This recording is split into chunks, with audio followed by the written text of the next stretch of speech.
Hello Wargamers and welcome. You read the title correct. It is Apocalypse. Today we're doing a hybrid rule set. I'll get into the details very shortly. It's going to be Necrons against Orks. 20,000 points in total. I'm your host, Luka from MiniWargaming.com. This is my guest today, Bob.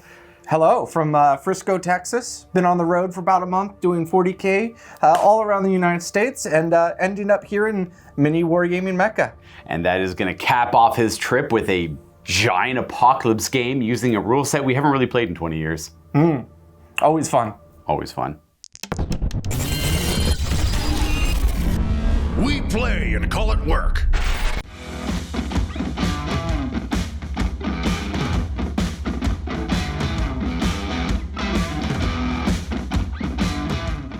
Now, I'll be leading the Necrons in today's battle. The idea is that the Orks were at war with the Imperial forces on this planet, and the Necrons were just kind of mad with their upstairs neighbors and decided to get involved here. My overall leader is going to be an Overlord. His name is Akul, and he will be on a Catacomb command barge. I'm not going to go over all of the details of my Necron list here today. I'm just playing the 5th edition Necrons, mostly because we wanted to play the 3rd edition ones, but our roster, like our collection, just wouldn't fill out 10,000 points using the old 3rd edition Necron list. It was very limited in its options, so I started adding more and more 5th edition elements to the point where I realized, why not just play the 5th edition Codex? My opponent Bob is playing his 4th edition Orc Codex, which was designed for 5th edition and then used all the way till 7th, which my Codex also kind of fell into that category, all the way through 5th, all the way through 6th, and most of 7th. About halfway through, they had the infamous update with the Decurion detachment, and it kind of started the whole chain events towards the end of 7th edition there. And this is probably the Codex I am most nostalgic about. I played the old 3rd edition one when I was a kid, but I really played this one the most as an adult in my formative years. Yeah, so been playing Orcs since 8th edition, loving it, 8th, 9th, 10th. It's an army of passion, a lot of fun, always something to do, always goofy. And when I messaged, they're like, hey, how about this 4th edition thing?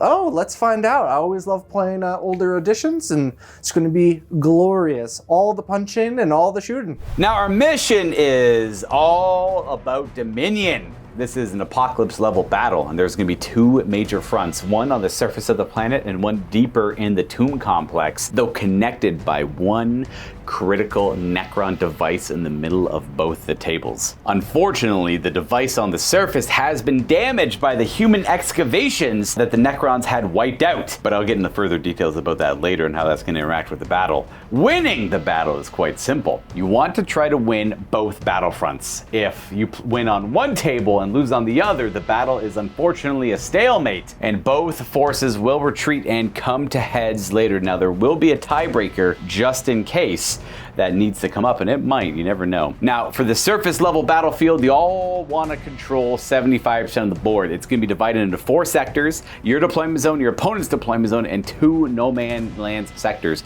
As long as you can control at least 3 out of the 4, you'll win the surface battle. Now, granted, apocalypse games, usually you're able to determine the winner before the game ends, but there will be 6 player turns if we need it. And then the battle in the tomb complex itself, near the core of the planet. Very similar idea, except we're going to divide no man's land into thirds, as we have a more hammer and anvil deployment style here. There is going to be a section around the device in the middle, and then one north and south. Whoever controls 2 out of the 3 zones will be the winner in the tomb complex. Now, this apocalypse game is sponsored and brought to you by GameMat.eu. In fact, this is a great opportunity for me to try out their new gaming fold-out table. Now, this table folds out as a 6x4 on its own, so this is the only table you need to buy, and it packs up quite conveniently as well. Because mostly we'd be playing up in the old tournament hall at Mini Wargaming, but it is currently filled with fulfillment and no room for actual apocalypse games.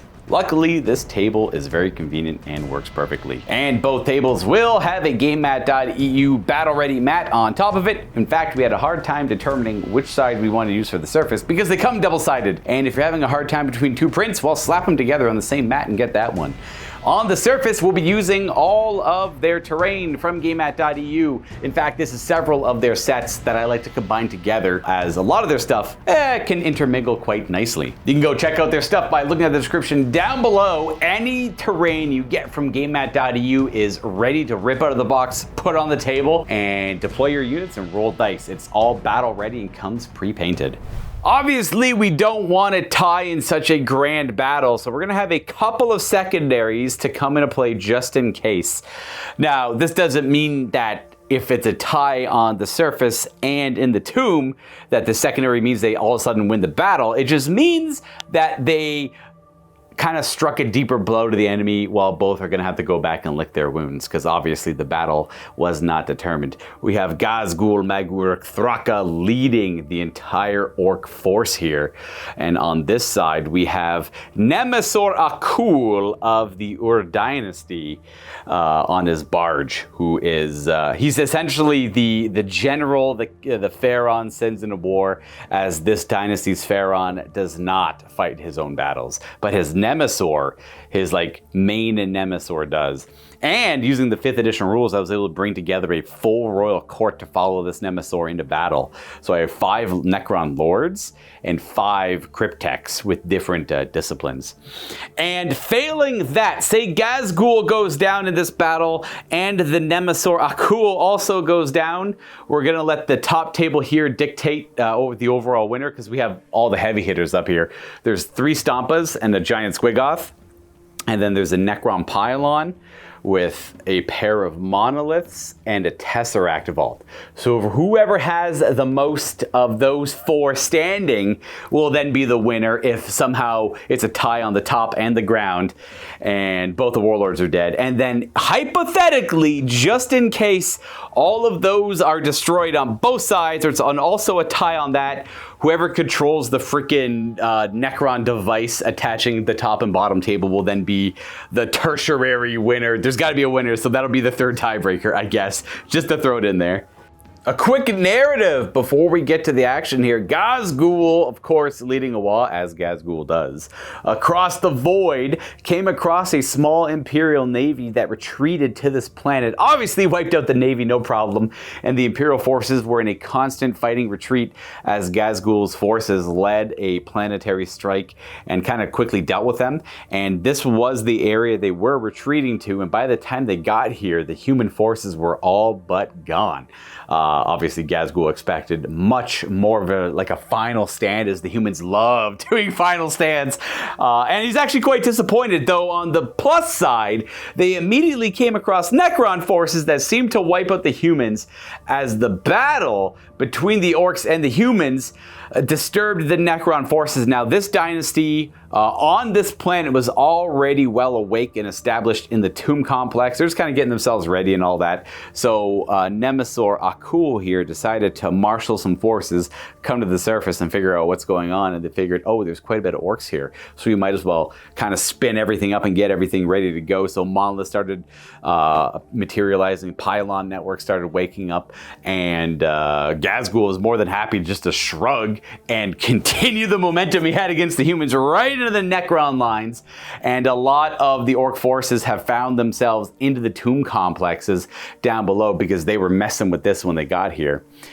This device here is going to be one of our main mechanical connections between both of the tables. So in the movement phase, any unit within 6 can essentially move towards it, be removed from the table, and placed on the table in the other room, bam, inside of the tomb complex, and you're going to randomly determine where they show up. So you got this table sector, that sector, that sector. This one is going to be cut right down vertically, horizontally, and then on a 5, it'll be around the device. As the humans have messed with it during the excavation, it is not calibrated properly, and then you kind of scatter from the middle of that sector. Just a 2d6 scatter dice, and we're going to use the draw pod rules that it's always a safe kind of teleport.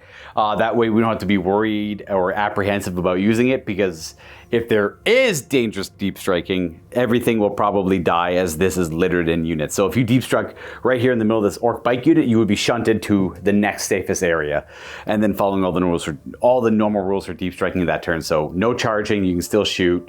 It just lets you reposition your units between the 2 tables here, and it kind of, you're fighting for control over the device here. And that is about it for the scenario special rules. And Bob and I are ready to begin. Are you ready, Bob? Always. Okay, so we're gonna have some crazy different rules for this Apocalypse game in 4th and 5th edition. I'm gonna explain it as the game progresses. That way we don't overload the viewers with how this is gonna work. We're gonna roll for something called initiative here. Now, does Gorkondor Mark want it? 2. He does no, not. he wants to give up initiative. Now, this is going to determine the player that acts first in every single phase, because we're going right to the movement phase. Turn 1 of 6 potential turns, starting with the Necrons.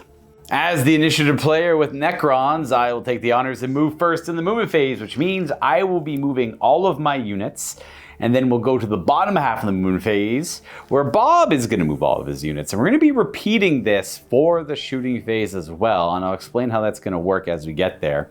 But when we play Apocalypse games here at Mini Wargaming, we're in a phase of wanting to get to the action right away, and I'm sure you guys as the viewers appreciate that. So we usually deploy within our deployment zone with a lot of our heavier hitters, and then we have a lot of forward elements, essentially characters walking to the middle, issuing out challenges, or basic line troops ready to take the initial hit.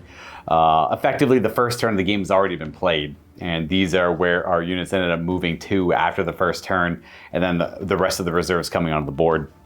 And then whatever casualties would have happened as well. This way we are essentially charging and fighting and shooting all immediately. Nothing crazy for movement though, just forward deployed units approaching the enemy, trying to keep Bob and his orcs essentially where they were in this first movement phase. He can win initiative and move first next time and do the same to me backwards, unless he gets unlucky, I suppose. More importantly, on the top table, Bob is going to be the first to utilize the teleportation device and have his, what was that, a battle wagon? It was a truck. That was a truck with 10 boys in it. 10 tank bustas, 2 units of 5. So 2 units of 5 tank bustas are going to go through the device. The truck dematerializes and will reappear inside of the tomb complex. And as for down below, before that truck shows up with tank bustas, not a lot of action, just engaging the orcs where I can, and then the orcs answering in their own movement phase. There are some backfield infiltrators down here, so some flayed ones snuck behind the grot lines. And on the other side, we got Boss Snickrot joining the battle with Ghazghkull and assaulting the back line of the Necrons. Now, to show how this is going to work off, Bob is going to roll a d6. If he rolls a 1, he will scatter from the middle. Otherwise, we'll do it the other way. 1, 2, 3, 4. This will be 5. 6 is re-rolled. And that is, let's see what we have. 4, which was this table quarter scattering right from the middle of it. But yeah, we just set these up to determine where the middle is for this table quarter. And that is going to be a 6-inch. So it looks like you're going to be kind of in between the two there, because there's no mishaps. You just kind of go where you're safest to go. So they go through the portal up top, and the tank busts show up, boo, down here. Now, following all the normal rules, can't assault, but you can still shoot, but you do count as moving. Yeah, for shooting. But I think tank buses are assault weapons. They are assault. Yeah, that's what I figured.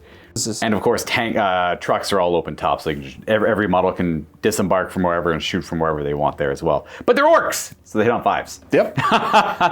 And one clarification, there is 1 squad of 10 and there are not 2 squads of 5. Otherwise, we're done all of our moving. We are gonna go ahead right to the shooting phase. We come to the surface to begin the shooting phase, and boy, do I got some options here today. Bob and I did it! We finished the first half of the shooting phase, technically. We haven't quite got there. A quick recap, though. A lot of aggressive shooting back and forth all over the place. This Stompa has a single glancing hit on him. Was from the destroyers that were annihilated by that Stompa in the same element. Some blows back and forth. Again, as a reminder, green dice is how many basic saves they have to take at their armor. Red dice is 5-up cover saves. And white dice is glancing hits on vehicles or invulnerable saves on units if it's relevant. Most of the time you're going to see green dice and red dice. Lots of saves there. The Immortals got absolutely lit up. They have 10 saves to make. Just on their 3-up armors though. But they could, well, it depends. They could choose to redirect some shots. Most of us from Scorches and all that kind of stuff. They're going to go with 3-up armor saves. 20 cover saves on our Immortals. They got torn to pieces by the Stompa just shooting. This thing technically is not even here anymore. It has so many super shooter rounds that tore it to pieces. 2 glancing hits on the Annihilation Barge. 3 glancing hits on the Command Barge. He might go crashing and have to dismount. And then over here, nothing really big damage on my guys. coming back to this annihilation barge got hit by 3 super rockets, and 2 of them went through. They just took a random penetrating hit from the ordnance, I think, that got him later. These immortals nearly wiped out by the super shooter, except one guy lived, and then one random dumb orc inside shot him with a slugger just to try and get him down. 2 wounds on the bikes with 2 automatically dead. 9 saves on these immortals. This Stompa took 4 glancing hits pretty much from these bikes early on. They just goused him down and started deatomizing his defensive metals. These bikes took 10 saves. I feel like I robbed you a little bit here earlier by saying you can only kill what you can see. I'm not going to be that granular in an Apocalypse game. Oh, sorry, in range. So I'm going to remove the other 3 that you would have killed. I meant to do that earlier, but I didn't want to disjoint the game here. Pretty much you had a double Scorcher, wound them a bunch of times, and altering the rules a little bit for Apocalypse, meaning that the Scorcher can overkill what he was in range of, just to keep it simple. And then 2 cover saves on 1 remaining model from the rest of the stuff anyways nearby. A single wound on our gargantuan Squigoth. Which will get a 5-up invul. Yes, from the KFF in the back here. These boys got lit up. They got 13 cover saves to make and 7 regular armor saves. The Catan Shard took a hit from something early on. He's got a 4-up cover save, but I just left that there as invul, and he's got a 4-up, I know that. And just these flayed ones, out of everything in the middle of the army, somehow these flayed ones have 1 save to make. And they got ignored. 12 wounds on the knob bikers. Now the interesting one here is this Stompa. It took a penetrating hit from the pylon that has the Titan Killer rule. So it does D3 structure points instead of the normal 1. So it has a chance of one-shotting the Stompas. Not likely though, but it has a chance. I think it does D3 in addition to the normal damage. So it can hit 4. I'll have to double check. I could be wrong. It might just do D3 instead of the 1. And then essentially no damage on Ghazghkull and his honor guard, and then we're right back to that 1 glancing hit on that Stompa. We might as well do yours first, I guess. I don't know if it matters too much for explosions and all that. I guess we'll start with this Stompa here. Do you want to do the Stompas last? Yes. Okay, fair. So we'll do 10 4-up saves. These guys always have a 4-up cover save. They're bikers, and they're only 1 wound each, I believe. Correct. Yeah. So except for the knob. Correct. I forgot about that. 4s. That's how many died there? 3, 4, 5. 5 go down. Math did math for once. Just the knob and a dude left, I think. And that is going to be a morale check for them. And we might as well do it. You just took the knob, I think. Unless you wanted to keep. No. Boom. 2, 3, 4. Oh, just the knob, actually. Yep. And then we can remove those. And then why don't you go ahead and do a leadership check for me to see if he runs away. 7? A knob is more than 7. He's okay. But since it doesn't really matter too much, we'll go from area to area. I owe you 2 4-up saves. These bikes only get 4-ups. I couldn't afford to upgrade them to 3-ups. Oh, they're alive! But that's still a leadership check to see if they stand back up. Or sorry, if they want to run away. They pass their leadership check, and the 2 that did go down get to roll a reanimate right now. Nope, they are dead for good. Boom and boom. Go back here to these immortals. 9 are dead. 1 guy has a single 3-up immortal save to make from that slugger. He's alive. That means we get to do a leadership check to see if they run away, and if they stick around, I get to roll to reanimate. Their leadership 10 as Necron, so I got to roll 10 or less on the dice. Roll a 4. 9 were felled, so here's 9 reanimates. We're gonna have 5 of them knit their wounds back together and stand up. We're just gonna take a random 4 from here. 3, 4, and then these guys all stand back up. Then that'll bring us to these immortals here. 1's dead and 9 have to take armor saves. 3-ups on immortals. That is going to be 3 dead in total for 4, which is a morale check for them. And they decide to stick around and do those 4 stand back up. 1 does. So 1, 2, 4, and then 1 is going to heal back up, and these ones are dead. Might as well come back here to Mr. Annihilation Barge. I'm gonna roll 3 times on the penetrating hit table, applying +1 to every roll because he's open topped. He's much more susceptible to damage. Pretty much a 3-up and he's dead, so he explodes. We'll go ahead and resolve the explosion now. It's a little out of sequence. Roll me a d6, that's how far he's gonna explode. 6 inches, which means he's going to hit all 6 of those immortals. Now, the way explosions work in the edition we're playing is they're just hurt on a 4-up, and it can only hurt non-vehicles. Oh, and 3 of them as well. So roll me their 6 first. Wow, okay. 5 saves. It's gonna be a little out of, oh, thank God I made all my saves. Okay, good. I'm like, oh, this is the one time where the rule I made up's not gonna work, because I had one dude left, but luckily I made every single save, so it's the exact same outcome. And then 3 on them, if you'd be so kind. And boop, boop, boop, boop, boop. Just one. Just the one wound, because they only ever hurt on 4s. I'll reroll, that's pretty bad. There we go, 4, we were good. That is, of course, going to leave that area with smoking crater as that vehicle exploded in the area. That's kind of it for my stuff over here. 2 cover saves on that lone flayed one. He's dead. We don't have to worry about them. They got annihilated. As we'll do the Catan shard. He's got a 4-up invulnerable save. Ooh, he takes a wound. Wounds remaining on the Catan shard. And then we have our Ork boys, the lads. They have 7 4-up saves and 13 5-up saves. 7 4-ups. Making 3. So 4 dead so far. And then 13 5-ups. save another 5 of them actually. That's 8. That's 12 dead in total, I think. So we'll keep 8. 8 remain. Well, that is that remaining unit. Now they have a leadership check to make, but they got a Warboss in there, so they're a little bit braver.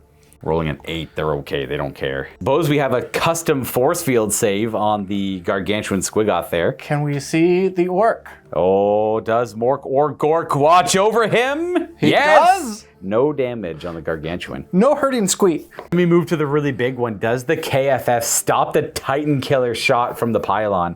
Hacha! Mork or Gork is here this day. This was for the Titan killer. Yep. That's right. Bring it to the flayed ones. They have a single 4-up save. Oh, they're okay. Nice. They're fine. They don't care. They stick around. And then 12 4-up saves on the knob bikers, but I think they're all 2 wounds. 4s? Every 2 is a dead knob. 1, 2 and a half. and a half. So 2 in the back go down. Good luck. And then I assume you don't care where the wound goes as long as it's not a, maybe perhaps, do you care if it's this knob over here?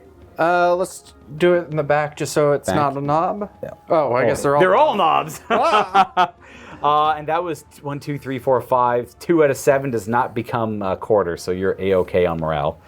And saves on the Lich Guard. They have 3s. 2 are going to go down. They don't have to worry about morale checks. Good roll there. That was a great roll. And they do have a resurrection orb on the forward lord who's looking for a challenge, and he sees one right before him.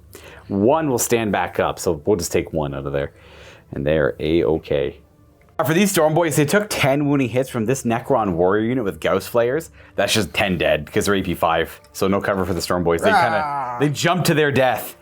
And a leadership check on the Storm Boy knob out front. Now he's under half. No, he's an independent character. Oh, he's a boss. So he still does, his unit did take. He does have to take a check. He's not a -1 though. He's on his own. He's okay on 4. He loves it. Then we're going to move up and clean this up a little bit. We have 4 saves on these riders. I assume there's just 1 wound each with a 4-up save. No, 2 each. Oh, they're knobs as well. Yeah. Makes sense. So we kill 1 of them, which is not going to force morale. 6 4-up saves on my Tomb Blades. That is going to slay, well, half of them, which is going to be enough for a morale check. And they're going to stick around. So we're going to have these 3 dead. There'll be 2 remaining. But do they stand back up at the end of the phase? 1 does. So we'll just have those 3 remain. And then is pretty much the rest of my stuff over here. Okay. Let's do these 20, actually let's do these 2 glancing hits on that Annihilation Barge. So you roll twice on the chart, adding 1 on the glancing hit table. 5 up, he's destroyed. Yes, 6 is still destroyed. So you just kind of, he kind of crashes and can't move anymore. But no explosion, he just ceases to function. Crash into the device there, and then 20 cover saves on our immortals there, thanks to this crane. Do 10 twice. So I have 3 remaining. Let's do that again. Can I make... No, they're dead. There's a character attached to them. I probably should have paid a little bit more attention to that, but he is going to die with them. He has the 3-up invulnerable save with the Time Splinter Cloak, but I think I rolled... He only has 1 wound. So I rolled more than enough, like 1s and 2s, that he would for sure be dead on that second roll. The first member of my royal court slain. To orc shooting of all things. I got 5 cover saves on these warriors. 5 ups. 4 are going to go down in addition to those 3. So that's 7 out of 21. That's a third. Go ahead and just flip these guys down. 1, 2, 3, 4. Plus the 3 that died earlier. Here's my leadership check. Oh, they buckle and run. So they don't. These guys all self-destruct. They don't reanimate, and we're gonna. They don't run. They just blow up in place. Those guys, they self-destruct. Oh, no, sorry. The ones that were damaged and trying to repair self-destruct as they have no one to repair and join again. So they don't want to give up their tech. Gotcha. These guys are going to run 8 inches that way. So this table edge is going to be this way because we did a Vanguard deployment. So they're going to run towards this way, and they're going to be coming pretty danger close. So they're running over this way, not quite towards the table edge, and now I realize there was actually 2 armor saves on them as well, which might be 2 reanimates. Okay, so one more guy's kind of like randomly dead somewhere. They're still broken and running. It doesn't change too much there. And then we got to resolve the glancing hits on the Lord and the glancing and penetrating hits on our Ghost Ark. Do the one penetrating hit first. What was the pen? Oh, it was the big gun that got it. That's right. It's ordnance. Wait, not ordnance. It's just, add 1 because I'm open topped. Hey, 4. Ooh, he's destroyed. These guys inside, there was 10, which I totally remembered to shoot earlier because it's open topped, are going to be entangled as they try and claw their way from the wreckage of the Ghost Ark. And this other brick with the other part of the Royal Court is running away now. We have 3 glancing hits on the Overlord's barge. All +1 because it's open topped. And that is going to be a 6, which is destroyed. I have to double check. He's got a couple rules that interact with that, but I think I'll just let it get destroyed. Here we go. He's going to disembark from his vehicle. He has a rule called symbiotic repair. If the barge takes weapon destroyed or immobilized, he can ignore that result by taking a wound himself. However, not for the destroyed result, which is what Bob rolled there. So his ride is broken, and he has to spend a turn digging himself out of the wreckage. So he's going to disembark right there, which is cool because it is a transport for a character, so it does work this way. There's a few more to resolve. It's going to be on the super heavy. So they have their own super heavy vehicle damage table. That revolves around structure points and fixed results. So this guy only has a single glancing hit from the destroyers. Glancing hits are -2 on the table. So I'm gonna roll a 4, which becomes a 2. And this is the table for you guys to check out. So a 2 is gonna be driver stunned. So that is gonna be a driver stunned. So the vehicle cannot move and its attacks are reduced by 1. But that's about it. That's until next turn. We already resolved the one on this stomp because I was really excited. And then I had 4 glancing hits on this stomp. And now Necrons are really good at glancing vehicles, but super heavies they just don't get destroyed by it. So the 6s are cool, but that becomes 4, 4, 2, 3. Still a good result though. That becomes, to show off the chart one more time, that is gonna be drive damage twice, a weapon destroyed, and then driver stunned. First drive damage halves its movement, the second one immobilizes it. So this guy is no longer walking. And then weapon destroyed, which means I don't have to worry about him in melee. Maybe. I think you do have a repair crew in there. I do have a repair crew. To a degree. It could help out the Stompa. Weapon destroyed, I'm going to choose the Death Cannon to destroy. Makes sense, makes sense. So the Super Gatla's out of ammo. All the 3 missile shots, the super rockets are done. The Death Cannon is really the only thing that's a threat. So this guy, if your crew don't repair him, he is for all intents and purposes dealt with. Yeah. He has just a bunch of twin shooters all over the place. So I got really lucky with this roll. And people inside. And there is a bunch of orcs inside still. And I think that's it. That is it. Something just ain't functioning right. And that is it for the shooting phase on the surface of the planet. And welcome to Table 2, the core of the planet where the shooting phase is just about to pop off, starting with the Necrons. Quick summary to see what the Necrons accomplished in their shooting phase. Putting 14 saving throws on the Knob Bikers from the Twin Particle, helping by the Twin Link with the Triarch Stalker, and then just a volley from the Necron Warriors. And then we were able to get 1 lucky instant death save. This thing's a heat cannon. It shoots 2 blast markers that are strength 10. Melta, so it's instant death on Knob Bikers. So we'll have to resolve that one first a little bit later. Moving on to some shooting over here. Not a whole lot really happened. Any shooting I had whiffed and did not a whole lot. And I would focus then a few other smaller elements. Stuck 6 wounds on the regular bike squad in the middle there. Coming back down this way, dealing with Boss Snickrot and his commandos, we put 13 wounding hits from pretty much the 2 units here that they'll get cover saves against. Moving down to the middle, harassing the Death Dread with a lot of glancing hits from Necron vehicles. In fact, I think I started off with a Triarch Stalker, landed 2 glancing hits off the rip, giving everything else twin linked into it, and I just let loose into him. We did shoot our little exterminator, Gauss exterminator pylon into him to no effect. And then I got a couple glancing hits on our truck from the Necron, sorry, on the battle wagon from the Necron warriors. It is open top, so it's very susceptible to glancing hits. And then a little bit of damage on our flash kits. We got 3 wounds on them. 1 penetrating hit on this battle wagon from the heavy Gauss cannons on the heavy destroyers. 2 glancing hits, 2 penetrating hits from the annihilation barge, and then just 10 saves in general on the orc knobs on giant squigs. Now let's go ahead and see what these filthy orc invaders are able to muster with a punch back before we resolve all this damage. Orcs did okay. I think Bob made the right targeting choices this phase and went heavy into the scarabs where he could. So over back here, just kind of trading blows back and forth. Only 4 wounds on my immortals. Not a lot of focus there. These guys didn't have any focus on them, but we went down. A lot of instant death shots from the snaz guns, taking out 6 of my 7 scarabs. 10 saves on these Necron warriors with an already big pile of bodies from the Death Dread's Scorcha, which is a strength 5 AP4 heavy flamer equivalent. And then from there, just 13 saves on these bugs. We haven't quite got there yet, but 13 saves is going to add up to quite a bit. And then these went from 7 down to 5 because of this character's strength 8 gun, and these snaz guns are also strength 6. So 2 saves to make at 2 scares remaining. And that's effectively it for there. We have a little bit of trading back and forth. As much as I put 13 saves on the commandos, they aren't going to go down without a fight.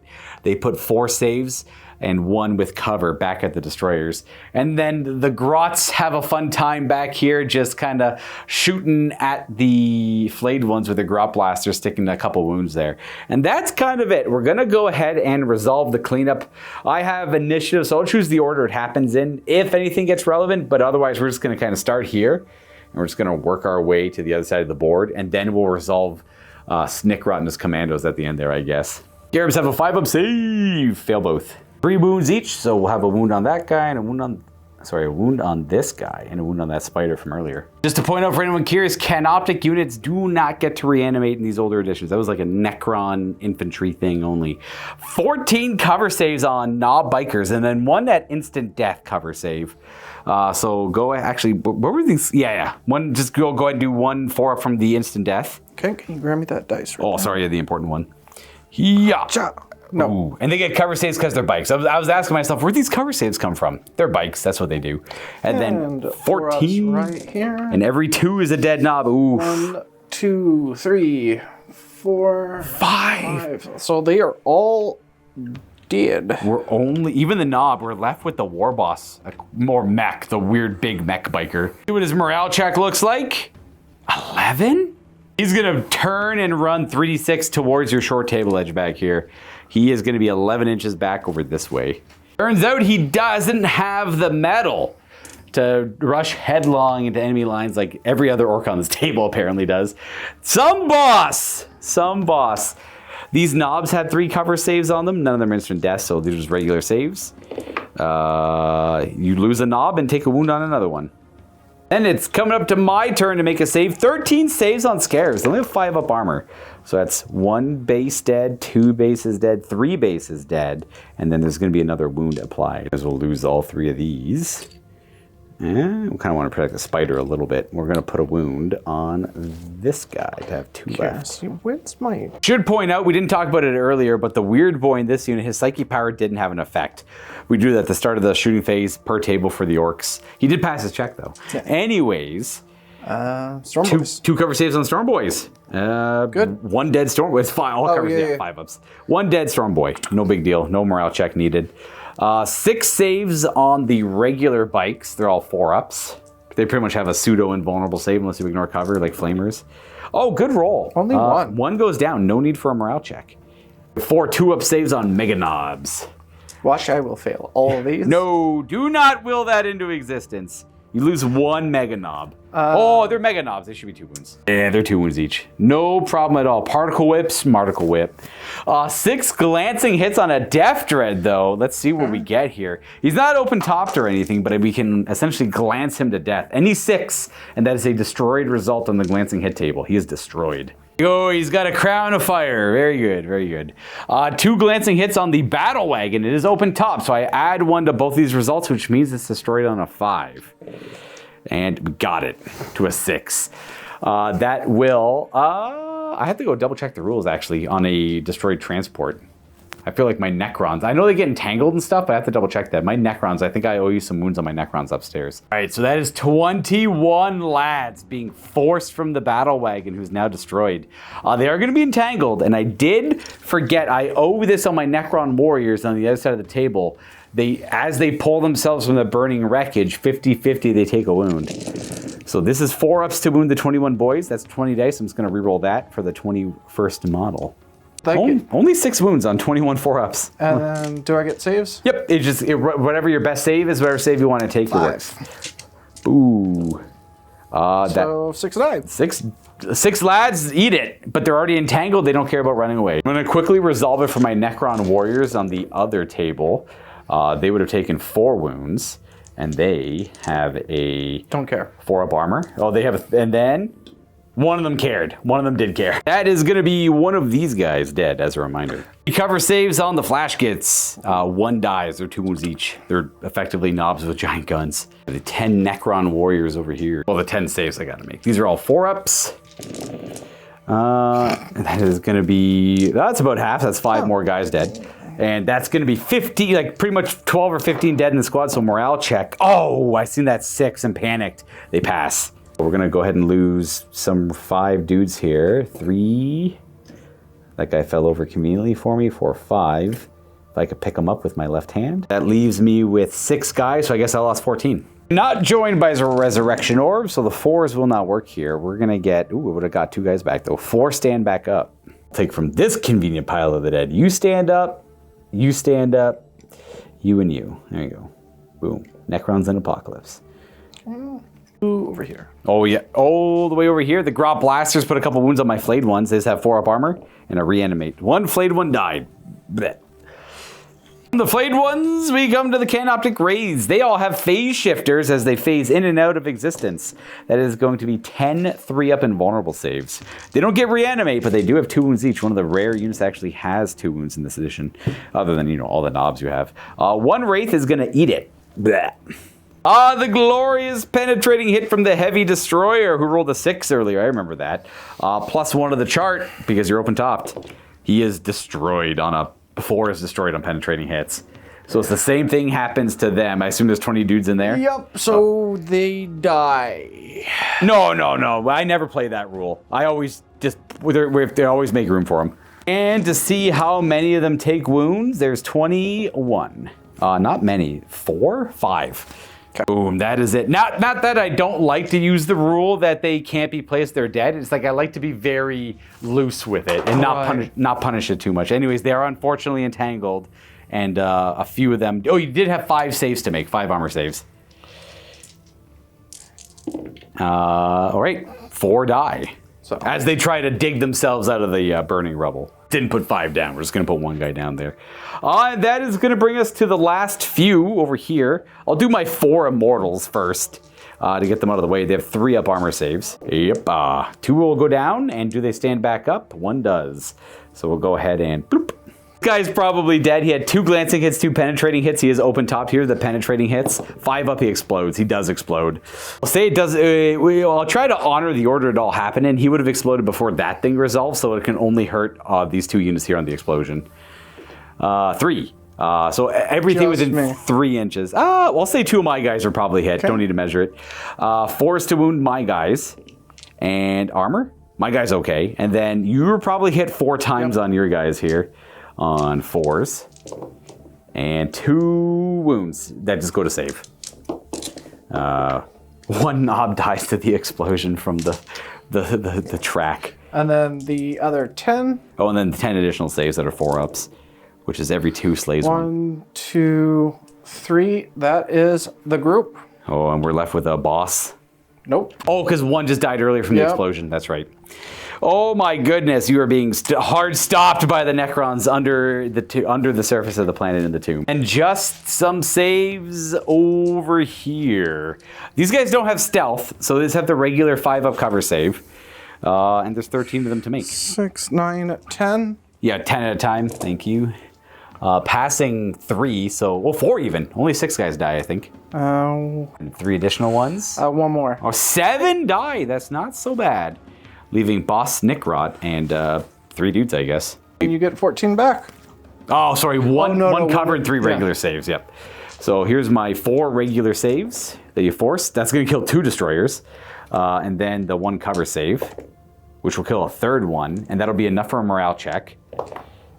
Ooh, they're under half, but I think they're 10. Yeah, well, they're 10. No, all Necrons are 10. So they pass, and I have to see if they stand back up. 1 of them does. So 2 are going to be dead for good. We'll say you're dead, and you're dead, and we'll leave those remaining 4. And then my leadership. Oh, yeah, your leadership check. 6, you're good. We're good. If you passing your morale there, that is the official conclusion to turn 1's shooting. Pretty much already had 3 hours of footage on the camera now. A lot of B-roll footage though, so I know it'll get edited out to quite a bit more than that. Hopefully making this format digestible for you guys. I guess it depends if you're watching the unedited version or the heavily edited version. I don't know which one you guys are watching at this point. But that is going to bring us to the charge phase, where the Necrons will charge first, and then that will open up avenues for you to countercharge, which is important for Orks because they have Furious Charge. And hopefully you can win the initiative on turn 2, call a wall, and then just charge me across the board. And you do win ties on initiative, so we'll see what we get there. I just got to figure out what charges I want to do. I'm already down here, so I might as well just charge here first. I'll just go ahead and charge things over here. Let's have this Catan Shard's going to charge 6 into the... definitely 6. Because he shot them with Thunderbolt. This guy's got to go over there as well because he shot them, so he's going to charge them. Going to be within 6. The Scarabs didn't shoot anything. They're going to go for But the... they're part of the same unit. No, that's 2 separate units. That's They're 2 separate units, they just hang out together? They do, yes. They want it because they have to be within 6 to... they have to be within 6 to poop, yeah. Huh. Boom. Okay, good to know. Sorry. Can't go over the battle wagon, so just charge the knobs there. And that's it for my charging on that side. I really don't want to charge over here because Boss Nickrot's kind of scary, but that is a Destroyer Lord. So we'll charge him anyways, all the same, and see what that accomplishes for me. And over to here, we got a whole lot of... No, I don't even think I'm within 6. I couldn't even charge if I wanted to, and I can assure you I definitely don't want to charge. These guys are entangled. They have to spend a turn digging themselves out of the garbage. As for this, the raids are definitely going to attack the snaz gun guys. These guys are just straight nasty. Avoid the Killicans, and the Killicans are going to deal with me afterwards because they can still charge. Boom, boom, boom. Uh-oh. Classic Wraith problems, man. They are stuck up. None of this stuff wants to charge. So I'm done charging down here. Right back here. Yeah, getting the cans in there to help out against the raids. That makes sense. And... counter charge there. And then we're going to have the Storm Boys jump and charge our Spider.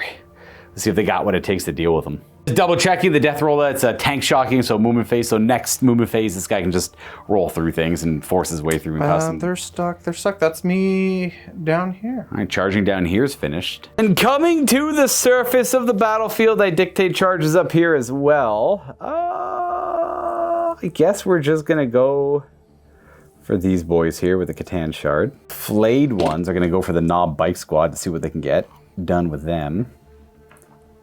Or actually, no, the flayed ones are going to go for... We're just going to double up on this squad of... what are they called? Beast Snagga boys. Hard boys. Yeah, and then we're going to have the Lich Guard declare a charge into the Knob Bikers instead.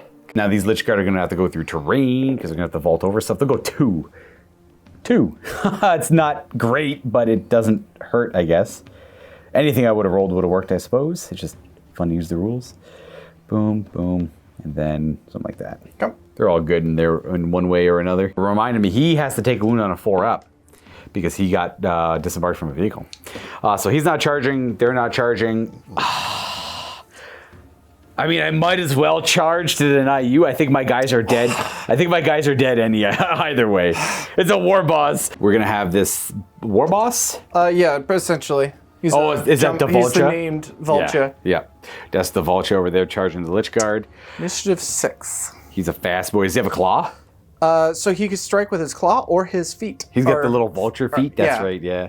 And I guess that's it for charging, right? The giant squig here, because this guy will go there. He can charge the flayed ones. Get that feed in there. Absolutely. What's the squig's name? Squee. Squee! Squee is going to squish toe jam. Absolutely, we're going to let him charge over there. And that's it for me. I don't know if you have any other charges. That Stompa cannot move. Stompa cannot move. Seems silly to charge that. Knob with a claw. These guys aren't super strong. Does he have any sort of like war scythe or anything? Oh, no, not at all. So you can, if I'll be go ahead and get him in there. He'll go fight over there. And then these are jet bikes. They did shoot their rockets. I think they'd have to charge him. Jet bikes charge just normal. They move 12, charge 6. Charge 6. And I think they shot at him? Yeah, they shot at something over there. Okay. Nothing within 6 for them. And that should be it for charging. Charging is more of a just to see where things end up, I guess. I guess you have a lot of rules that revolve around it. We might as well just go ahead and do the shooting phase, and I'm just going to pick fights. We're going to fight them in initiative order, as you normally would, with all the bonuses. And heck, we might as well start right here. To save the 2 cool fights for later, we're going to instead just resolve this fight with the Knob Biker from the Bike Squad fighting my Plasmancer and Immortals. Now, you charged in. I only have the Plasmancer plus the 4 Immortals around him attacking. The 4 Immortals and the Cryptek, the Plasmancer specifically, go at the same time. He has one of the Plasmancer upgrades is Gaze of Flame. The whole unit gets defensive grenades, so no extra attacks for charging them. These are the Immortals. Your weapon skill 4. Weapon skill 4. And I need 5s to hurt you. I land a wound on you. And you should have a 4-up armor save. 4 up. Oh, 1 wound left on the knob. Take a wound. The Plasmancer has a single attack. He hits. He does not wound. So our knob has 1 wound left and gets to fight with his claw. Now, you have 3 attacks base. You don't get the one for charging. Do you want to attack the Plasmancer directly? I assume you kind of have to because you're in contact with him, but I assumed you wanted to anyways. Right. Yeah. So if I kill him, does it spill over to the rest? You can only, this is more of a technicality thing. We'll say yes because it's Apocalypse. Okay. In a base game, so you're only able to attack what you're in base contact with in 4th edition, and in Melee, characters are treated as their own separate unit, even though they give bonuses to the unit they're a part of. Neat. In these Apocalypse games, yes, it'll spill over. So, but I was going to say the only clause is you still have to be in base contact to attack characters, but you're good here, of course. okay, weapon skill 4. That is 1 hit. hit. 2 to kill. Oh my god, no, I'm sorry, you rolled a 1. You do lose combat by 1. So, because you lost combat, you roll leadership, you're under half, that's -1. I'm outnumbering you, that's -1, and I'm outnumbering you 4 to 1. That's -4 in total. So your leadership like 3. Ooh, you know what? What's the leadership of a knob? Because you actually rolled a 4. Had to be leadership 8 to pass that, the knob is 7. So we're gonna roll initiative to see if I sweep you or not. I'm only initiative 2. 2. What's the base initiative of an orc? 2. Oh, so we catch him. So as long as I roll the same as you try to turn and run this way, we just kind of get 1 attack on you and kill you. You were probably going to run off the board anyways, but we get the knob. And we're just going to do a little massacre move. We're not going to move. We'll just move this guy here just to get better line of sight. No, go ahead and touch the Stompa. Nope, don't think I will. Then we have a little fight over here where I think I technically charged you just to get the attacks. You did. On my Tomb Blades here. We're gonna hit you with our Tomb Blades to get an extra attack each for charging. They only hit on 4s, and I think your toughness 5. Your weapon skill, because your vehicles you auto hit on 4s? No, these are bikers. Okay, so weapon skill 4s. I'm also weapon skill 4. Okay, yeah, perfect. It's hit on the same. And I got two wounds. I gotta check that roll again. I got distracted. Your toughness 5 though, right? Toughness 5.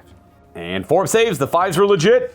I slay 1, but he fights at the same time because we're both initiative 2. And I can't pull this guy. I have to pull the guy in combat. That or essentially anyone within 2 inches of a guy in base contact. This guy's a little too far away. Okay. But that guy does fight because he's fighting at the same time. His 3 base attacks hitting on 4s. Boop. That's a hit. And wounds on 2s. Boom. 4. Is that a claw guy? Yep. Oh, are these all? No, sorry. That was not a claw guy. That was just a chop-up boy. You still got a 4 to wound, though. 4. Are you strength 5 or 4? Because my bikes are T5. Also at initiative 2 are all the giant squigs you're attacking with. So the giant squigs are 2 attacks each, weapon skill 5, strength 5. Weapon skill 5. So you could just lump in these 2 squigs as well, because they all attack at the same time. which is the Warboss' squig, the Nob squig, and the other guy's squig. 3s to hit, because they're web skill 5. Oh, that is going to be 1, 2 hit, 3 hits. Strength 5 on a squig, 4 to wound. 1 wound, 2 wounding hits, sorry. And squigs are like AP, like, they're high strength, but AP like 5 or 6. So you do kill 2 bikes. Bleh, bleh. And then you go down to initiative 1, which is going to be Claw, I assume? Yes. This guy's a little too far away, but I think the 5 or 6 claw attacks are going to do it. The knob. Boop, boop, boop. Yep, that's 2 hits and 2s to kill. I only have 4 up saves on these guys. You got them. That is all of the bikes dead, and you get to move your unit d6 inches in any direction. It's a massacre move for winning the combat. 2! I was curious, we're playing these guys as cavalry in 4th edition. That is, we just got this one really big, ridiculous fight. This is the ambitious lord who was trying to issue a challenge earlier. And I guess we can see how this is going to play out. On this initiative, I'm 2 on all my guys. This is Devolcha, so he attacks with his feet when he charges in. They count as power claws at initiative 4, which is kind of cool. So we can go ahead and roll right here. He's going to be hitting me on 3s. Good start, that's only 1 miss. 2s to wound the Lich Guard. The only save they have, the Vulture's coming in hot. The only save they have is invulnerables from the shields. They put 2 shields up, and 2 of them are slain. So we'll lose this guy and this guy. And then that's initiative 4 resolved. And then what's the initiative of Knobs with Uch Choppas? 2. Oh, so we'll get yours out of the way, but any of my guys that die will fight back. These guys don't get a chance to swing back. 3 attacks each. 1, 2, 3. Actually, the Knobs are initiative 3, so all 1, 2, 3 Knobs with Uch Choppas get to go first before the claws go. You're hitting me on 4s with the same weapon skill. That was only 3 hits. They're strength 6 with Uch Choppas. Uch Choppas are plus 2 strength. 3 wounds, and the AP on a Uch Choppa is... Or is it probably just a plus 2 strength weapon? Yeah, just plus 2 strength on a Uch Choppa. When I said 2 soon, it was 3s, but Bob rolled all 3 ups. I'm T5 on Lich Guard. They have 3 up armor save. 2 more are taken down at it. They do not get to fight back. Don't want to lose guys in base contact. Oop, crushing a gun. We'll lose that guy there. And now it's initiative 2. I'll get to go. I'm going to attack with the 5 Lich Guard. They did charge, so they should be at 3 attacks each, I believe. I'll double check in a second. 1 attacking there. He's going to attack that way. And then this guy's got to attack the Warboss, but he can attack the unit as well. So 4 attacking the unit, these 2 attacking the Warboss. These 3 Lich Guard attacking the Knob Squad are going to hit on 4s. And we're going to wound them on 4s for strength 5. However, these are no armor, they're power weapons that cut through all armor. So that kills 2 Knobs. Well, 1 has to die there because he can be allocated wounds, and then some other Knob takes 2, and then some Knob had that 1 wound will spill over. We'll put that extra wound on the huge Choppa Knob up there. So we got these 2 Lich Guard attacking the Warboss. He's going to be toughness 6, I have to imagine. 2 hits, no wounds on him, and then my Lord with the War Scythe gets to go. Necron Lord has 2 attacks base, 3 on the charge with the War Scythe. He hits on 4s. And wounds on, he's strength 7 with a War Scythe, so 3, I believe. Oh, the toughness of the Warboss kicks in. So the Warboss gets to attack, and let's do this guy and get him out of the way. He's got his 3 attacks. He does hit twice, and he wounds on 2s. Ooh, I got my shield save. 4 invulnerable. Shields up! Ooh, we prevent both. And then the attacks from the Knob. You can attack the Lord directly or attack the Lich Guard. Or split them up however you want. I'm going to get bold with this. 2 attacks into the Lord, 3 into the rest of the boys. All right, so we'll do Lord first. Here's the Lord. You hit him on 3s, you're a better fighter. Hit. 2s to wound him. 2s. Boom, and I think he's dead. I think I bought him a Sempiternal Weave, but I don't think I bought him a Phase Shifter. Let me just double check. I did not buy them Phase Shifters. No, they were already expensive enough without them, so he'll be struck low. And then the rest of the attacks into the unit. 3 hits and 2s to wound them as well. They do get shield saves though, at least. Oh, this Warboss is kicking butt. All 3. He just destroyed all 3 of them. So this guy's 2 of him. It's got to be this guy, and that guy was probably in range. So we'll say he goes down as well. Well, he struck at the Warboss, so... Yeah, well, that guy attacked that way, but he could have... Okay. I think he could have gone that way. However, you just smoked. These guys charge in, and they got handled by a Knob Squad. That's what he gets for his ambition. So I lost 4, 5, 6, 7, 8 wounds. You lost 4? 3. So you definitely won that combat. And you have 3 models to my 2. So you don't... oh yeah, he'll count 2. So 4 models to my 2. So you'll double outnumber me. So I'm under half for leadership 9. Double outnumbered for another 2 on top of that. So -3, I'm leadership 7. Oh, they hold. If them passing means that these guys can stand back up. So they're going to keep the fight going. No. And as the fight goes, these guys all start to reanimate. So I'm going to start with the Lord. He's ever living. Does he stand back up? Yes, he does. So you know what? I'll have him stand right back up where he was fighting. And then I'm going to have 7 Lich Guard potentially stand back up as well on 4s because the Resurrection Orb stood back up. That is going to be 4 Lich Guards standing back up. So these 3 are permanently dead. And then that just means the Vulture piles into them. So my guy standing back up, the Vulture brings the fight in. And he hasn't charged, so he doesn't get his cool Vulture claws, but that Warboss is terrifying. They are brave indeed. That is going to bring us to our final fight on the upper table. I have no idea what most of this stuff does, so we're going to find out. Those are regular boys and a Warboss, it looks like. It's a hard boys. Catan is initiative 4. Old Zogwart is initiative 4. Well, just as Nest of Snakes, he also has additional attacks. Oh, he's got like a snake his familiar. Staff. Yeah. And then all these are Ard boys. They're initiative 2. So we're going to go ahead and do Old Zogwart Snake into the flayed ones, it looks like. And then I'll do the Catan Shard attack afterwards. D6 attacks. Not the snakes! One snake bite. One little no probe. Hits and then wounds on 2s. All right. Is there an AP to a snake attack? We make an armor save on a flayed one. Oh, fine. Be that way. And then our Catan Shard here is going to attack the Ard boys. 5 attacks on the charge with the Nightbringer, hitting on 3s. Oh, only 2 hits. Strength 7. 2 hits. And he's a monstrous creature, so he ignores armor. Kills? Just kills 2 guys. No armor, though. That's the main thing. So it has to be anyone within 2 inches. 2 inches of the guy he's fighting. Boop. So, and... Boop. Boop. And then I got to double check. The Catan has the Gaze of Death upgrade, which is the Nightbringer upgrade. Only resolves that at the end of the combat phase after Initiative 1. So I have Initiative 2 guys. I assume you have Initiative 2 guys? Yep. I'll get yours out of the way, but anything that dies gets to fight back. 3 attacks each with Slugger Choppas into flayed ones. 4s to hit my flayed ones. 5s to wound. They are strength 3. They have to charge to go up to strength 4. Only 2. 2 it is. Flayed ones only have a 4-up armor. It goes right through their armor, but they fight back. We'll lose this guy and this guy, but they get the strike still. Of course, we can't forget Squee. He's also at Initiative 2, so we'll go ahead and resolve him and figure out what he does. All right, we lied. Squee's initiative 1. I don't think it's going to matter much. So I got 1, 2, 3, 4, 6, 7, 8, 9, 10. All 10 flayed ones attacking. These 4 are going to attack the Warboss. The other 6 are going to attack the Ard boys. 4 attacking the Warboss are just feral. Well, they're all feral. They have 3 attacks each, 4 on the charge. I got a miss on the first one. I need 4s to hit the Warboss. Weapon skill 5. Yes. So it's 5s. You have to be double +1 for it to be 5s. Oh, okay. The Heresy makes it 5s. I actually prefer the Heresy way of doing it. I like 5s being the standard. Your toughness 5 though. Yes. And I need 5s to hurt you. No shred or anything like that. Just 3 wounds and you have your full armor save. Got Ard armor, 4 up. The boss suffers 3. He might be a 4-wound character though. Bob, what is wrong with you? The gods hate me. I used up all my luck in Afghanistan.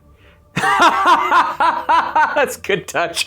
Fortunately, with only 3 wounds, he is slain. Oh. He had a cyborg body for an invuln, but Bob couldn't roll a 4 up to save his life. Nope. The other 6 are going to attack the Ard boys. As much as it's 24 attacks from the 6 remaining, only 3 of the Ard boys can die. Zogstruck cannot be attacked. 4s to hit him, 4s to wound. And that is okay. That was a pretty good roll. Again, only 3 could die though. So 7 saves. And there's the 3. Oh, wait. Only 2! They make their Ard armor. Warboss. Why not the Warboss? Doesn't matter who you keep alive here. They're all the same. They're all the same. Bam. Might as well keep that guy so Zogstruck can attack later. And then we go down to Initiative 1, which is Claw here and I guess Squee and Zogstruck. Well, yes, technically there's Initiative 2 for those 2 guys into the... Oh, if we didn't attack them, that's right, of course, attacking the Nightbringer. 4s. 4s and 6s. He's toughness 6 or 7. 2 hits. 6s? Nothing. Zogstruck at Initiative 2 also. What's he attacking with? Power Staff. Oh, okay, he's got a Power Staff. Or Force Staff, technically. Couple hits, and 4s to wound then, and no save. Oh, kills 2. Our staffs ignore armor. So it's gonna have to be any of these guys, really. Boom, boom, boom. Oh, I don't want to take out Squee, though. I want the big guy to attack, so I'll take out that guy. We gotta see the big guy attack. And then Power Claw and Squee. Then the regular guy. Boop, and here's the knob. He might have 4 attacks. He's got 3 base and no, that's the last beast and I got down with the old Zod struck. I thought we attacked with them before I attacked. You're right, because you made your armor saves. That's right. So you might as well do the claw. So claws hitting on 4s. And then you throw 1 more attack. He has 4 attacks in total. Hey, and then 2. Oh, yeah, you're strength 10, aren't you? 2s to wound. The old knob with the power claw. I got invulnerable saves. I negate neither. Yes! The Catan shard is brought low to 1 wound because of an ambitious knob.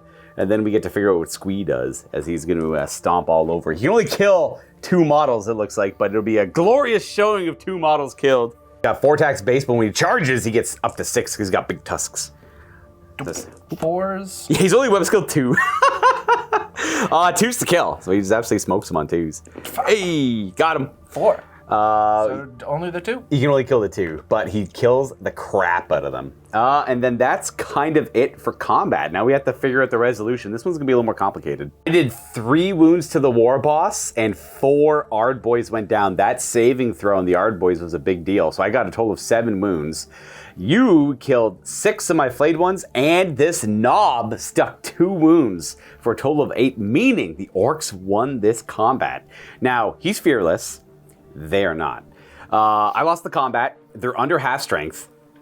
And you have 3, 4, 5. Unfortunately, counts as 1, I think. That still only counts as 1. It still only counts as 1, I think, 6. Later on, they elaborated on that a little bit, but I don't know what those rules are right now, so it counts as 1. So 3, 6 to my 5 means you outnumber me. So they're under half and outnumbered by 1. So that's -2 on their leadership. Their leadership 8. They are going to break and flee. Initiative 2 versus Initiative 2. Yes. So it would be the squig, actually, because they're tied up in combat with him. So the squig has to try to do it. Okay. Or the really big squig. I'm initiative 2. I rolled a 1. Uh-oh. You're initiative 1, but you still stomp them out. So they are removed. And then at the end of the combat here... Oh, I do have to... Ooh. Apologies. He's not done. He has an add initiative 0 attack. That might help out here. Well, you... Oh, yeah. Dan Shard has a Gaze of Death attack, so you send through the large blasts around him. He kind of spins around with laser beam eyes and hits everything around him. That's what he used to do in Dawn of War, the video game. However, these wounds actually do not count towards combat resolution, as that is what the rule says. So everything we just did there is still good. You sweep, you take out the flayed ones, but maybe I'll get lucky and cause some wounds here. So it's 3 hits on them, and it's only strength 3, so 5s to wound. They're all good. I wanted him to wound them because any wounds he caused, he drains their life essence and heals a wound. So what's going to happen is he's fearless. These guys pile in 6 towards the Catan shard. We'll say he makes it. He'll go up that way. He'd actually go around this way. He tries to get in a base contact wherever he can. And Squee is just going to do a massacre move because he's got nowhere he can go. Massacre. 1. 1 glorious inch on the gargantuan squig. Helped. He contributed. Whee!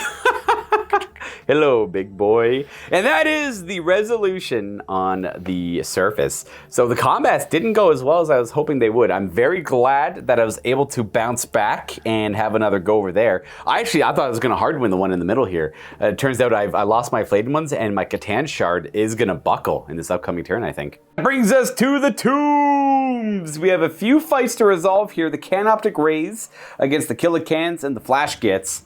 And then we have this big brawl in the middle with the Void Dragon, more Storm Boys, a big spider, and then you're going to go beat up some Scarabs over here. Of course, we have, what's his name? We were just saying it earlier. Snickrot, Boss Snickrot, and 3 remaining commandos fighting a Destroyer Lord and his comrades. Might as well just do this one first. We're already right here. Boss Snickrot gets to go at initiative 3. We actually technically have a challenge going on here as our Destroyer Lord and Snickrot are fighting one another. Boss Snickrot is going to attack with Mork's Teeth, a pair of rippy-looking knives, they call it. He does hit on 3s. He's a superior weapon skill. And he is blessed by Mork to reroll all hit rolls. So he has 2 misses. He gets to reroll. Right. Very rare in this edition. Mork is not with you this day. I'm toughness 6, so you need 5s to hurt me. Okay, you land a wound. The rippy-looking knives are not power rippy-looking knives. We do have a Step Eternal Weave for a 2-up save. I would have made any save there, really. Gonna bring us to initiative 2. I'm just gonna attack back with the Destroyer Lord and his War Scythe. My Destroyer Lord has 3 attacks back. Hit you on 4s. We have 2 hits. And with the War Scythe, we're strength 7. So that should be 2s to wound you. 2 wounding hits right to your invuln. I assume he's got some form of invuln. 1 wound taken. He's got 5 up, yeah. Duel persists, and then we'll go to initiative 2. I'll get my destroyers out of the way because they're fighting at the same time as your commandos. So that guy's within 2 of him, so they're all good to attack. Unfortunately, the claw is too far away to attack. Now, destroyers are only 1 attack each, 2 on the charge. They do have preferred enemy everything. They get to reroll hit and wound rolls of 1. They don't hit on 3s. And 1 wound. Strength 4? They're strength 4. No AP though, so you get your commando save. 6 up save. Commando! Nice! And they get to fight back at the same time. So you have 2 commandos fighting back. 3 attacks each. Should be hitting on 4s. Weapon skill 4. Well done, commandos. Not a single one. Not a single one. So after everything is said and done, 1 wound was caused, and I won combat by 1. We don't outnumber you, but I think you're under half. Yes. Okay, so you're just -1 leadership. Yeah.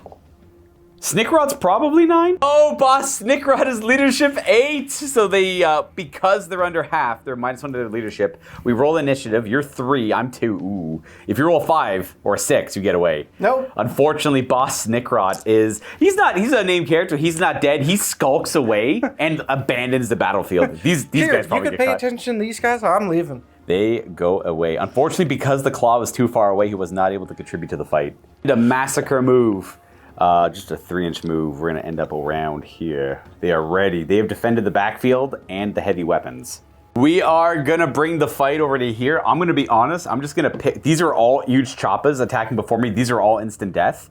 We'll save us and all the viewers some time, unless you want to roll the dice. No, that's all good. It's all good. These guys are instantly killed. All you have to do is cause 4 wounds, and I only have 6 up armor saves, and you have probably 30-ish attacks. So you guys could do the quick math on that. Go ahead and do a massacre move. D6 inches.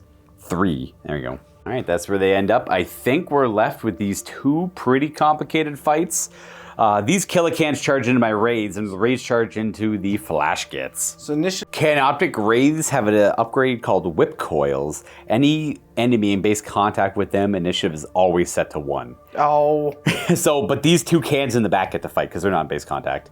2 cans in the back are going to have 3 attacks each for charging. Yep. All right, they hit on 4s with a weapon skill 2 in my wraiths.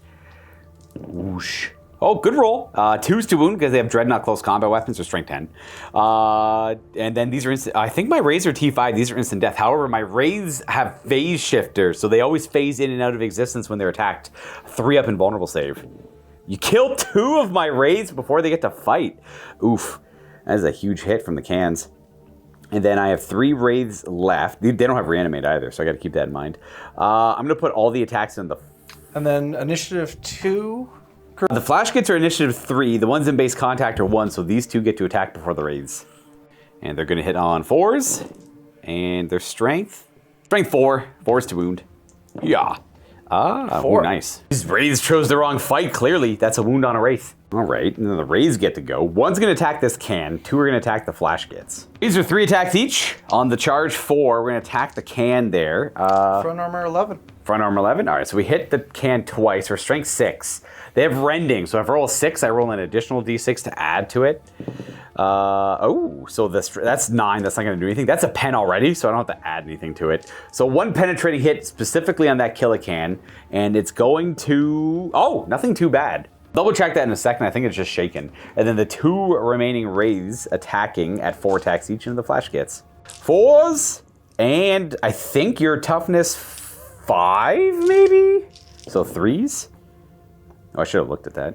2s to wound. I should have looked at their rending hits, but whatever. Rending is 6s to wound, 6 to hit or auto wounds with no save, but I got 6 wounds anyways. So you have your regular saves. 4 ups. 4s. So I assume every 2 is a dead git. Dead. 2 dead. We'll take out 2. The guys who were already attacked. That makes sense. And then you get to resolve 2 more killicans fighting and 2 more flash gits fighting. Stunned on a penetrating hit table, so he just loses an attack. Okay. So 5 attacks total. With the kill, or let's do the 1 damage ones first. Hopefully take off the 1 wound. Oh, true. Yeah. Flash gits. 4s. 4s and 4s. Yes. And I have my 3-up saves. Force. Oh, good start. 3 ups. Oh, we're okay. All right, you don't care, you don't care. And then the remaining killer can attacks. Force. 2 hits. 2s to wound. 2s. Oh. There's classic me. And then we make a save as well. Okay, so that kind of worked out a little bit better than I thought. So 5 wounds to 4 and a pen. Yeah, you did 5 to me, and I did 4 and a pen to you. It's a draw combat. So it just stays like that. All right, not bad. Again, not the outcome I thought, but it's the outcome we have. So an end of combat pile-in, and we're good. We have one more complicated one to resolve here. Tan Shard goes first at initiative 4. His Void Dragon upgrades aren't really relevant against fighting bikers and stuff. 5 attacks for charging, 3s to hit, and 2s to kill a bike. Because it's strength 7, no armor save. We'll So kill 3 bikes. Boop, boop, boop. And then you can probably kill this guy to make it so you have 1 in base contact still for that claw to attack. It goes to initiative 3 on the Storm Boys who charge, Furious Charge for Orks, so they get 1 more strength, 1 more initiative on the charge. 3. And obviously like the attack and all that stuff too. There's 7 Orks, the one there in the middle is the Claw. We're gonna resolve 6 of them attacking because the Claw goes last. Let's go for a 3 as well. Or you might be hitting on 3s, there's a lot of attacks. 3s to hit, your strength 4, I'm toughness 6, so you need 6s. We still land 3 of them though. Good die. He has to fail every single one of these 3-up saves. He takes 1 wound, he's got 2 left. Fine. 2 wounds remaining there. The Claw can still finish him off. The Spider will go next, and then the Claw. Spider has 3 attacks on the charge into those Storm Boys. 2s to wound. Oh no, Spider's charge at things else. Gotcha. Yeah. So I got a wounding hit on the Storm Boys. I guess I could have attacked the bike, but I'll kill 1 Storm Boy. He's a monster. So no armor save. Bleh. And then you get to go to initiative 1. So this Claw attacking the Catan Shard, and that Claw attacking the Spider. Which Claw are you starting with? Into the Catan Shard? Catan. All right, he gets an extra attack for charging, but not for double weapons because he's on a bike. Should be 4s to hit. Oh, God. 2s to wound. He's strength 10. He's so powerful. 3 to wounds. Good thing on 2s. I'm invulnerable. I take 2. I have 2 left. These knobs have 0 respect for shards of gods, let me tell you. And hold Hoppy Boy. Oh, and then the choppy boy to try and... Oh, that's for the Spider? No. Straight ahead. The Choppa Boy. Yes, of course. I forgot about him. I completely forgot about him. 1 hit and a 6 to wound. No. Okay. Then the knob and the Spider. Attack space, charge, and then 2 weapons. Yeah. Hitting on 3s and 2s to wound. Pretty much dead. You got him. Mashed him to smithereens. Now, I know you won this combat. The Catan Shard is fearless. So you would just pile into him. And I am you're fearless. Yeah, he don't... Oh, I do take He some... was part of a separate combat. They just to the closest? It all kind of like... I always try to keep it simple. They just go to... As long as they were all involved in the same one, they just kind of keep consolidating towards that one. Gotcha. But I might be fearless, but I do take extra hits because I'm to represent being dragged down by the overwhelming numbers you have on me. So I'm outnumbered 4 to 1. I take 3 automatic wounds that I have to save, which could kill me. Yeah, it's not good for 4-up save, guys. I die. All right, his fearless rule killed him. But he does explode though. The Catans explode when they die. Their essence contained is let loose from the necrodermis surrounding them.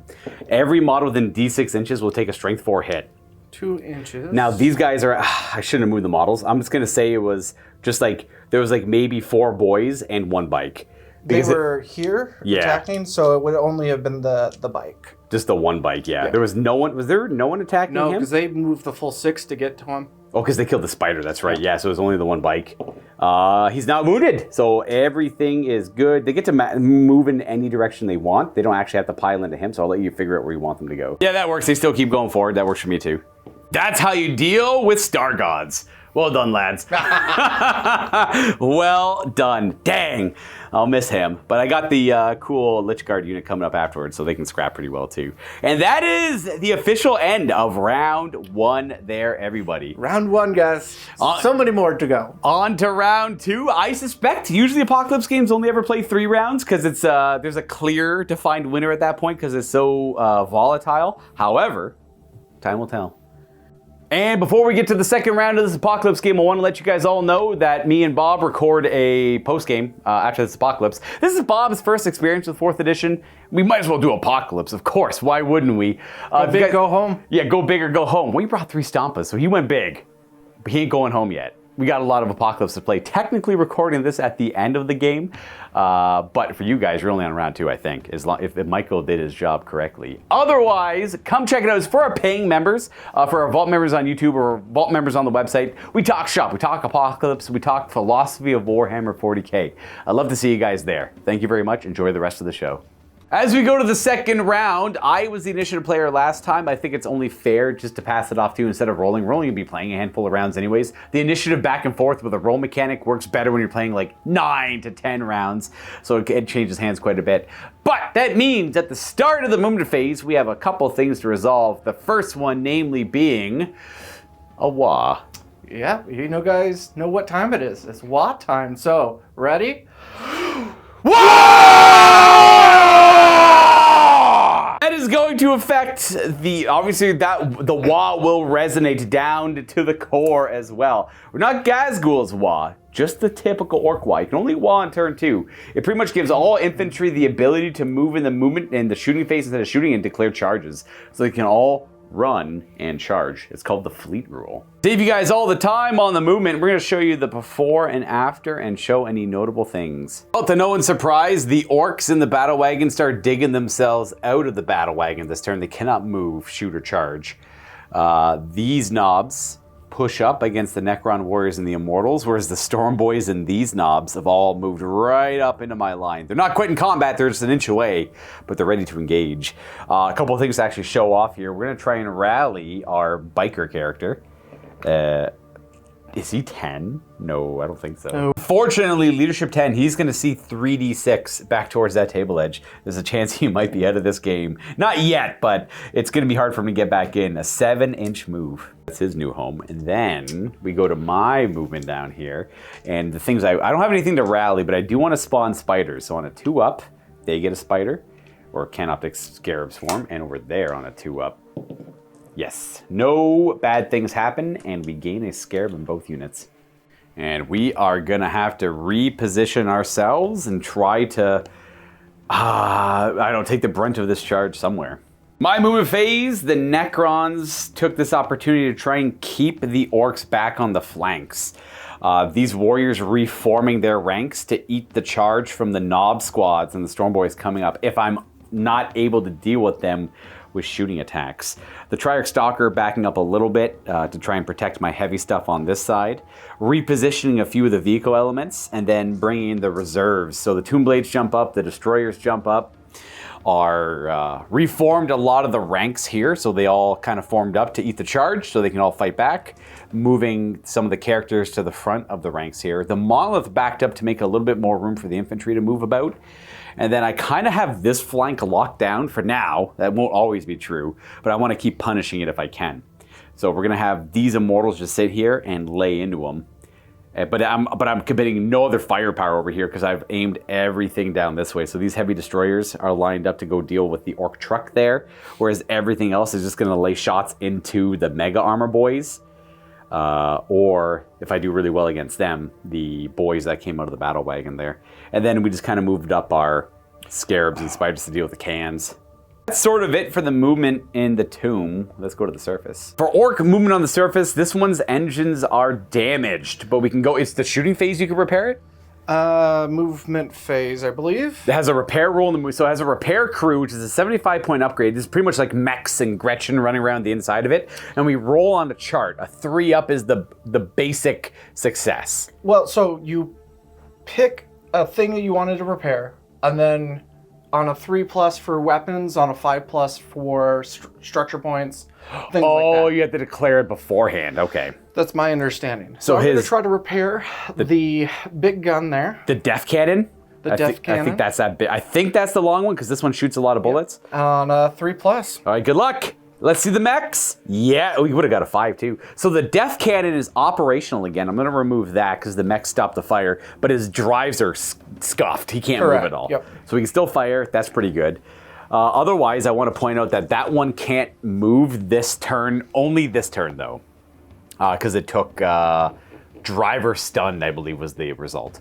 Then we got Bob here moving some models, and we're going to show you the after effect. Pushing up with the squigs, Ghazghkull's unit using effectively fleet. We just kind of did fleet a little bit early to get a few units up there. Dreadnought following up behind the Stompa, stomping his way over to here. We're thinking about teleporting the Stompa down, but we might do that on turn 3. Before he moved, he did disembark his Luta unit, and they're not going to be able to shoot, so they moved and fleeted up, moved through cover and fleeted up there.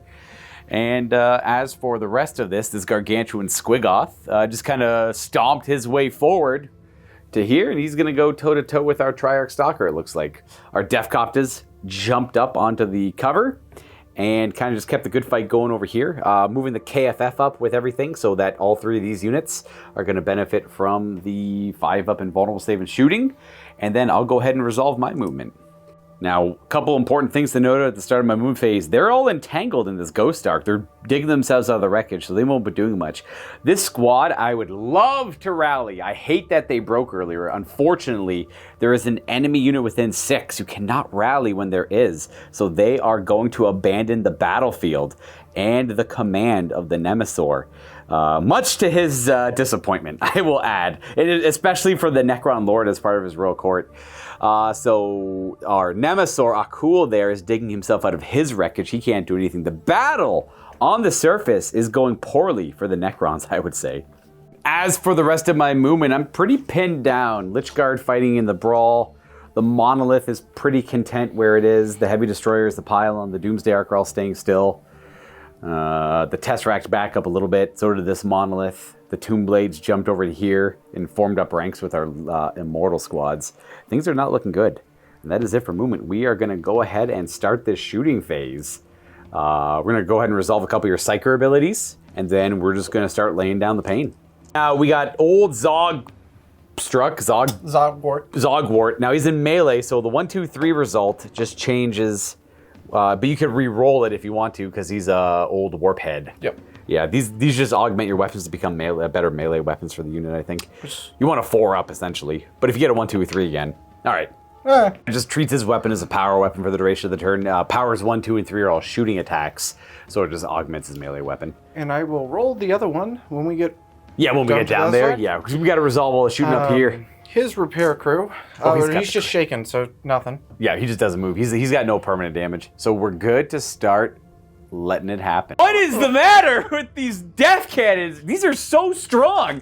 Strength 10 ordnances, 7-inch blast is huge weapon, and it's not doing anything. Before resolving all the damage, a quick overview of what's going on here. Not a lot of great shooting from either end, really. A lot of little piddly damage over here from small arms fire, scattering ordnance. The Immortals got lit up by the 3 scorches right here. That's all those 17 wounds. And then these Def-Coptas got lit up by Tesla, for the most part. A lot of, pretty much every single Stompa shot at the Monolith here with the remaining Def Cannon it had, and nothing happened. Every single one direct hit, no damage. The Tesseract was somehow able to evade all of it as well, except the final Def Cannon got a penetrating hit on a double 6. Very dramatic. Otherwise, I have next to no damage on my elements over here. A single glancing hit on my Triarch Stalker, and then just a few piddly shots at Nemesor Akul and these Necrons. Whereas for my shooting, I pretty much try to focus heavily on the Stompa here in the middle, and I only landed 2 glancing hits. One from the Pylon and one from the Heat Ray, I believe. My Monoliths really had a hard time landing any hits with the particle webs. In fact, one of them scattering, that Monolith there in particular, scattering onto the fight down here, hitting my Catan Shard and the boyz involved. And then, for the most part, I just went to go bully your Scorcha, and I tried to deal with your Death Dread, and everything just washed over him. So yeah, we'll go ahead and start resolving some of the damage over here. Maybe it's good practice to do the vehicles first, because of explosions and stuff. That could affect the other guys nearby. So 1 penetrating hit on the Monolith. Let's see what we get here, Bob. I hate this dice. That is destroyed. He is just simply, he just kind of sinks to the ground. And that's it. And the lights blink out. Yeah, boo, he's powered down. No fun crystal, only sad and fire now. I have a couple of cover saves I got to make on my Immortals, just 5-ups. 2 additional Immortals are going to go down, so that's 5 Immortals lost. and then I owe you a morale check. They pass because they're, oh nope, they failed. They're under half. So they're gonna. That means no reanimating, and that Necron Immortal is gonna run and book it 9 inches. Very far. Right off the. I'm gonna remove him. Single models can never rally in this edition, so he'll just run over there. You only keep him around for like the smaller games if someone wants to try and get the extra points for killing him. We don't care about that for this Apocalypse game. So they ran away from the overwhelming fire. To my Tomb Blades, one of them has to take a 4-up save, and he is shot dead, and that's a morale check. They pass on 7, and they have a chance to reanimate those wounds. So they only have 1 Tomb Blade left. Both of them stand back up. Look at that. They're able to re-knit their wounds. It's going to bring it to 17 armor saves on my Immortals from all the Scorches. Here they are, 13. The Scorchers are going to mow down 5 of them. Yeah, 5 go down. That means it's going to take a leadership check on them, and they're under half. So they're going to fail and run away. For all intents and purposes, they're also going to be running forever, so I'm just going to remove them because they're just over here somewhere. So those Immortals were dealt with all the Flamers. I'm quickly buckling on the upper level here. And 8 saves on the Deathcopters. What kind of save is it? Just 4. Are they 1 wound or 2 wounds? 2 wounds each. 2 wounds. All right, we have a chance of killing 2 here. That'll destroy 1, 2, and a half because you made enough 4s over here. So 1 Deathcopt is left alive with 1 wound, and that'll be a leadership check from them. Boom, boom, boom. And their leadership under half as well. That's fail for probably. sure. So we might as well remove them because, again, the one model can't rally. So we just essentially mutually self-destruction over here. Mutually assured destruction. We got a single glancing hit on this Death Dread. Why don't we go ahead and see what that is? Invol. Oh, and KFF, thank you. I almost forgot. Oh, it broke through the KFF. 6, he's destroyed. He is, we'll smoke him up now. What hit him? What got them? Was that a particle whip or something, I guess? Yeah, it was a scatter from somewhere over there. Oh, wow, lucky. 3 KFF saves on our Scorcha.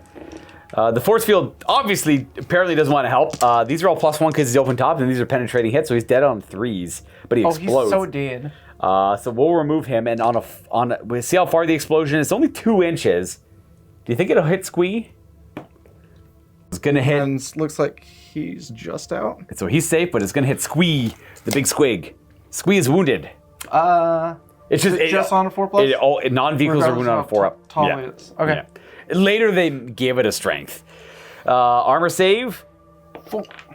Not that. Oh, you don't have only 4-up armor. All right. It's only 4-up. Well, he's only got like what, 7 wounds left? Yeah. Yeah. I'm never killing this thing. 7 wounds remain. Removed Scorcha. Do you think this big mech is sad that both the vehicles beside him just got destroyed? My KFF. My stuff. It worked so good before. On to saves over here from the shooting. Why don't you... Oh, yeah, I'm already wounded. My Catan is dead. Yes. He died. He also explodes when he dies. Oh, no. And only 2 inches, so it'll hit all the boys and probably the character. Yeah. So I'm going to wound... We got 4 or 5 models there to wound. And this is only strength 4. So I need... Yeah, the character. I need 4s to wound them. So only 2 wounds on your unit, but they get their save against it. 2. So they'll take 2 saves with armor and 2 saves with cover. Okay. 2 4-ups. Ooh, actually, this is AP1, the explosion. So he just kills 2 boys. Okay. And then you get 2 cover saves. Apologies. Okay. 2 cover saves. You lose a total of 3 boys. Boom. Boom, boom, boom. And Leaving the knob and the character alive. And you were kind of technically in melee. So, I guess you would. Let me think about that, because he dies in shooting, they die in shooting, and now there's nothing left in melee for them. So I think they might have to do a morale check. Also, it would allow you to declare a charge if there was an enemy near enough, because you're no longer tied up in combat. Oh, and this goes away as well. In case. This is what that leadership looks like. Please roll low. Hey, double 1s. No problem, no problem. We got a knob and a wizard. We got the couple big saves on the Stompa here, so they're both KFF saves. There's 2 of them. So do the KFF against the not pylon first. Okay, so that one's going through. Then do the save for the pylon. See if I just don't have to worry about the Titan Killer thing. Okay, so we have to roll twice on the glancing hit table for super heavies. 1 is the pylon, and I think 1 was the destroyer one's just a basic shot. That one's easy to resolve. Oh, on second thought, I was hoping the pylon would ignore some of the modifiers. This era of pylon does not, so it's only a -2 on the chart. So roll a 2, which becomes crew shaken or something. Ooh, and a 6. That goes down to a 4. Drive damage. So gun crew shaken and drive damaged. What's the gun crew shake and do? Chosen by the attacker cannot be fired the next turn. We all know what that means. Def Cannon is not going to fire next turn. Unless I can repair it. It's not permanently damaged. I don't know if you can. You might be able to. And then the drive engines. It's like Permanently half my speed. Yeah, all right, so he only moves 6 now. And if I hit it one more time, he'll be immobilized like the other Stompa. Correct. A couple quick easy saves. 2-up saves on the Nemesor. He's okay. And then 4-up saves on our entangled Necron warriors. They're okay as well. However, they're about to be charged and not be okay. And I just noticed there's one more save over here, a glancing hit on the Triarch Stalker, who is open topped. So that's a 4 on the glancing hit table. His armament destroyed, and the only armament really is the heat ray underneath, so that'll be destroyed. He's a walker, but he doesn't come with Dreadnought close combat weapons. He just has strength 7. Let's pop that off, and that'll conclude shooting on the surface. Now we go to the tomb. We have many things to still resolve down here. Not a lot of big shooting, but a lot of little shooting. Quick recap here. Back and forth orc shooting. We'll start with the orc side of things. Landing a few hits with snaz guns and small arms fire. And a 5 hits down this way. But a lot of the orc elements down here are close combat units, just firing a lot of small arms fire. So realistically, just a Tomb Blade went down to a mech gun. I got to do a few cover saves on them from some high AP shooting. Mostly the snaz guns over here, getting them a lot of cover saves.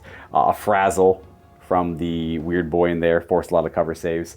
And then that's kind of it for the Necron side of things. Whereas the Necrons, a lot of heavy firepower down here in the tomb. So laying down the hurt.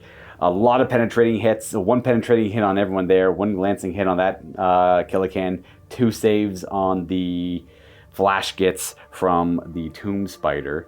And then over to here, 26 wounding hits on the knobs against the 40 plus 30 flare shots for a total of 70 shots. And then we threw in the Annihilation Barge to help out. Doomsday Cannon and the Heat Ray kind of contributed to, and pretty much 2 Heat Rays, giant Heat Rays, and the Doomsday Cannon contributed to all that. On this side of things, putting a lot more pressure on the Storm Boys. Pretty much took out the Storm Boys with the Tomb Blades. Only the Knob remains. And then whatever was left went into the Bikes or the big Knob squad. And then on this side, we put a lot of focus on the Mega Knobs. So we hit him with the Twin Link shooting from the Stalker. And then all of the Immortals and Necrons fired at them, lending 27 hits to them.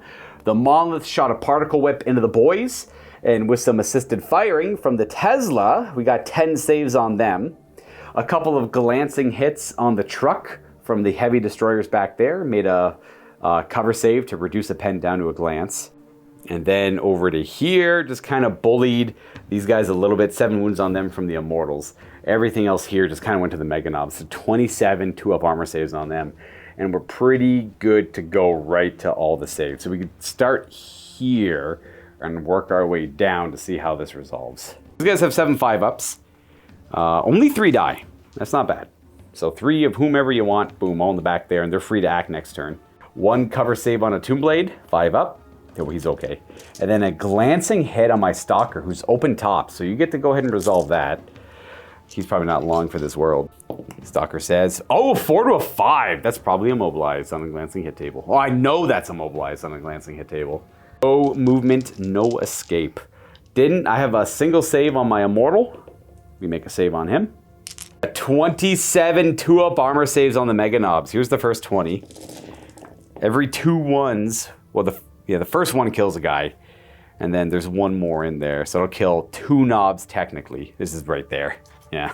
Then just another wound. All right, that's pretty good. Only killed 2 knobs from like 1,000 points of shooting. Oh, that's not. I killed a couple earlier with the heavy AP as well. That will be a morale check for them if they want to stick around. And 9.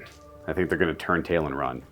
Warboss keeping them in line. They are not under half, so leadership 9 is good to go. 10 saves on these lads here. And that should be, oh, that is 8 of them dead. They are having a hard time as is digging themselves out of the wreckage. 2 glancing hits on the orc truck there. Unfortunately, he does die because he's open topped. So the guys inside are a little entangled as they are struggling to get out. 10 people inside if you want to roll their death. Oh yeah, they take wounds on force. That is gonna be 6. So that's 5 so far. 6. 6 saves. Two made, so 6 guys walk out. Oh, they're all entangled up. Oh, they're over there, entangled up in the truck. Coming down to my flayed ones. They got a 4-up armor. 2 passes, 2 dead.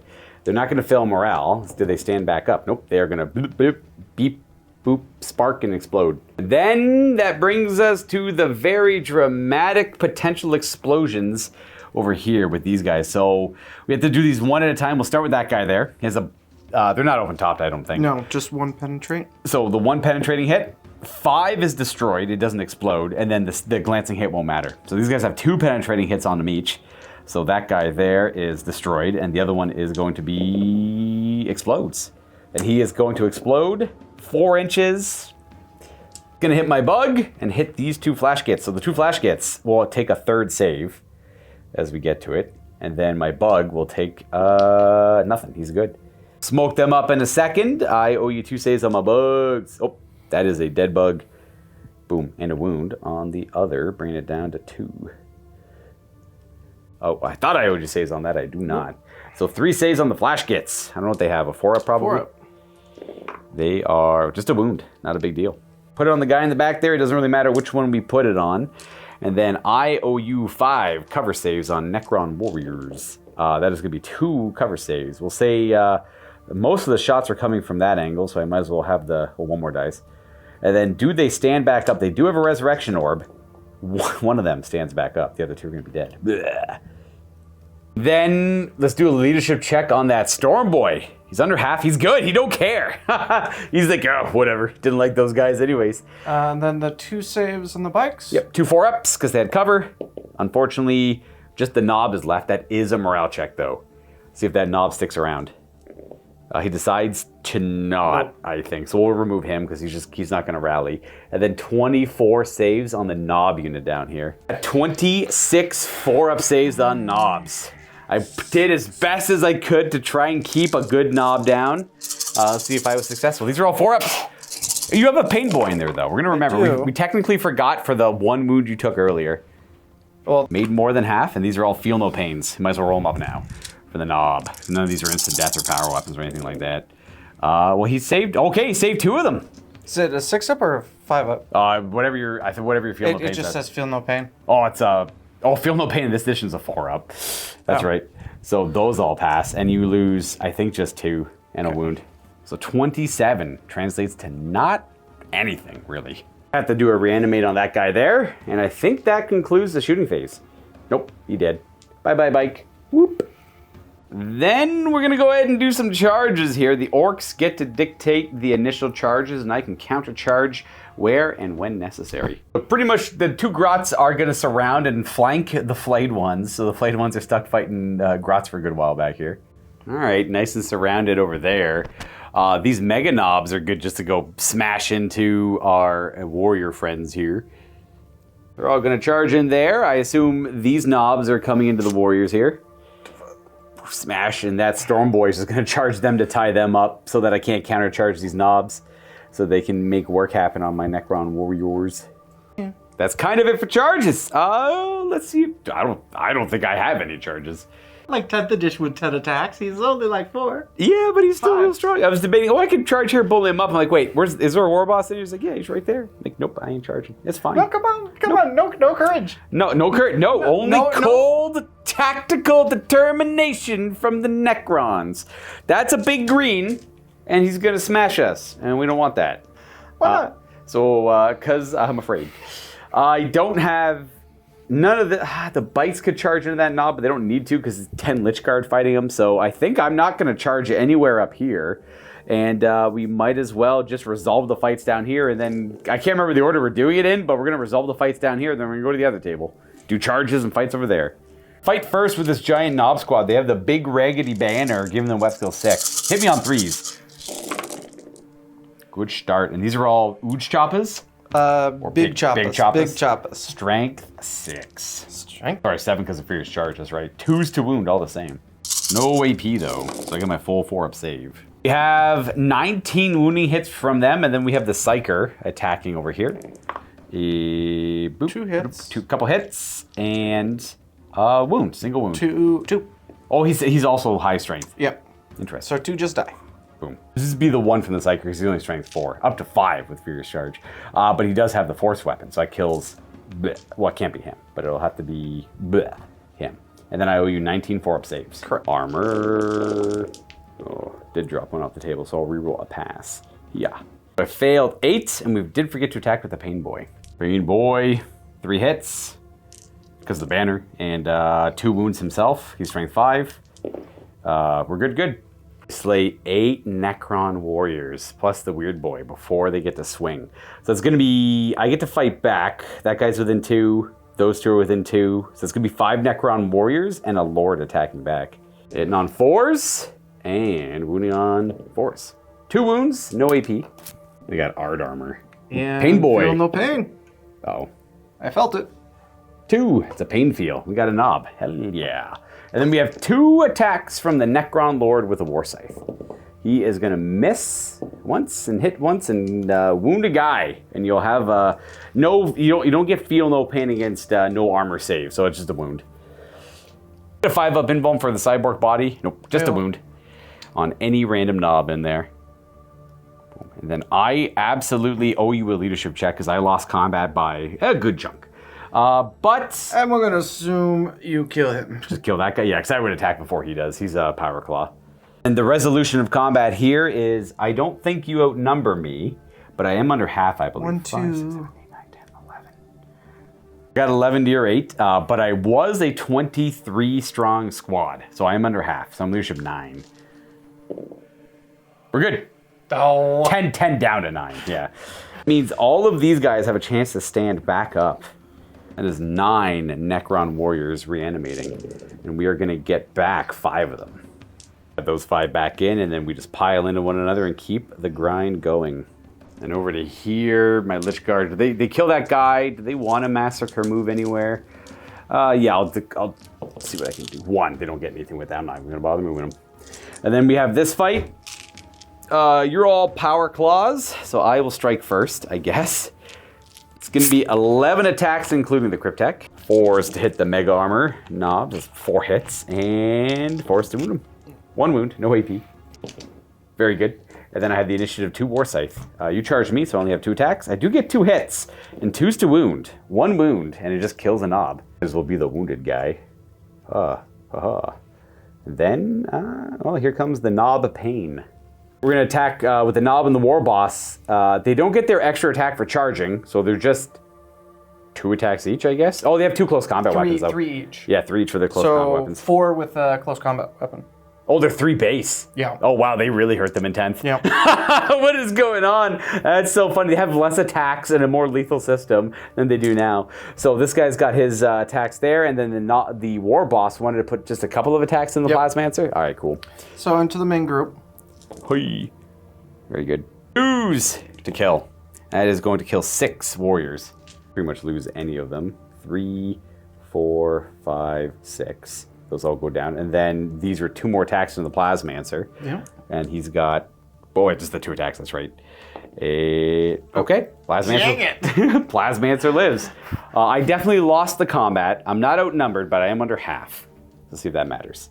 I am going to roll an 8 and pass. 1, 2, 3, 5 Necrons could potentially knit their wounds back together from that. That is going to be 2 stand up. Boop, beep, boop, robot sound. Stand up, pile in, stand up, pile in. These guys are dead, and these guys just pile in. Keep the good fight going. Then, for the fights that might go my way. So we have, I was supposed to charge in here earlier, I forgot about that. Spider and Scarabs into the Killicans. And then we just go to initiative. Okay. Initiative 2 with these 2. Oh, I think they go before me. I remember that. These guys are all initiative 1 because of the whip coils. And Canoptic Wraiths, hitting them on 4s. And wounding them on 2. Oh, cans. Wounding them on 2s. That is not a wound either. Oh my gosh. Okay. Everything is initiative 2. So I'll go ahead with those 2 Scarabs first to try and take down that Killican. So they're 4 attacks each. 5 on the charge. So that's 5, 5, and they hit you on... You have a weapon skill, so I actually hit you on 4s. And every time I hit with a scarab, they have an entropic strike ability. Every 4 up reduces that guy's armor value permanently by 1. So his armor value is reduced by 3 on all sides. And their armor 11? Yeah. Yeah. Okay, so the armor I'm fighting him on is going to be down to armor 8, and we're strength 3. Now I have a chance to penetrate him. So I need 5s to glance him, 6s to pen. Nothing! So his armor 8 ain't going to help. The spider's going to attack him next. He does have that nice new armor 8. 3 attacks with the spider on the charge into that weakened can. We hit it once for strength 6, so we need a 2 to glance. That is a single penetrating hit, and it's going to explode it. All right. Or he resolve that explosion, I guess. I don't know, it makes sense we would do it now, I suppose. Do I do it now? I don't know. Well, let's just see how far it goes. 1 inch. Okay, it's only going to hit my guys. That's fine. So I'll do it quickly. My scarabs, not hurt. My spider, hurt. And then my wraith, not hurt. So the spider has a 3-up save. Spider actually takes a wound from that. All right. He did that to himself. He only has himself to thank. So we'll go ahead and remove that guy. Oh, and then the canoptic rays are going to go. 1 is going to attack this can, and then these 2 are going to attack the flash kits. Okay. 3 attacks each into the flash kit. No rending, couple hits, and 2 wounds, but you get your full save. Flash kit. Good. Oh, you're good. And then the 3 attacks into the can. Rending works only on the armor pen roll here, so I need 6s, but your armor 11, so I can glance on a 5. That's a pen. Okay, doesn't really matter, I guess. Penetrating hit on the can. Oh, just stunned. When that guy fights, it's 1 less attack. Okay. We got the flash kits to try and take out that 1 wound before we get the instant death. Flash kit's going to hit 3 times and 4s to wound. Assuming there's strength 4. 2. Oh, you finish off the wraith. Well, it fights at the same time. That's the nice thing. So the can right there gets to fight because it's initiative 1 thanks to the whip coils. Hitting on 4s. Okay, not bad. And 2s. 2s. Boom. You gotta redo that. Just this one guy's fighting with 1 less attack because he got stunned earlier. So he hits and wounds on a 2. Okay. Classic Killicans. Classic me. I think I won that combat. He took a wound, he took a wound, and you took a penetrating hit and a penetrating hit, so it's kind of a draw. So they just kind of have to pile in. You have priority, so you'll pile in first. Bring them on in, and then I don't have to move my guys at all, and that fight just keeps going. And that'll bring us to the final fight in the basement, in the tombs. The flayed ones are surrounded by little green things. All the Grodd attacks, they're initiative 3. They're like little mans. They hit on 4s. Strength 3, so they go to 5s to wound, because I'm T4. So it's 4 wounds, and that's from that upper squad, the one further away from the camera here. So I'm going to armor... Ooh, I'll fail 3 of them. And the run herd from that squad. 2 hits.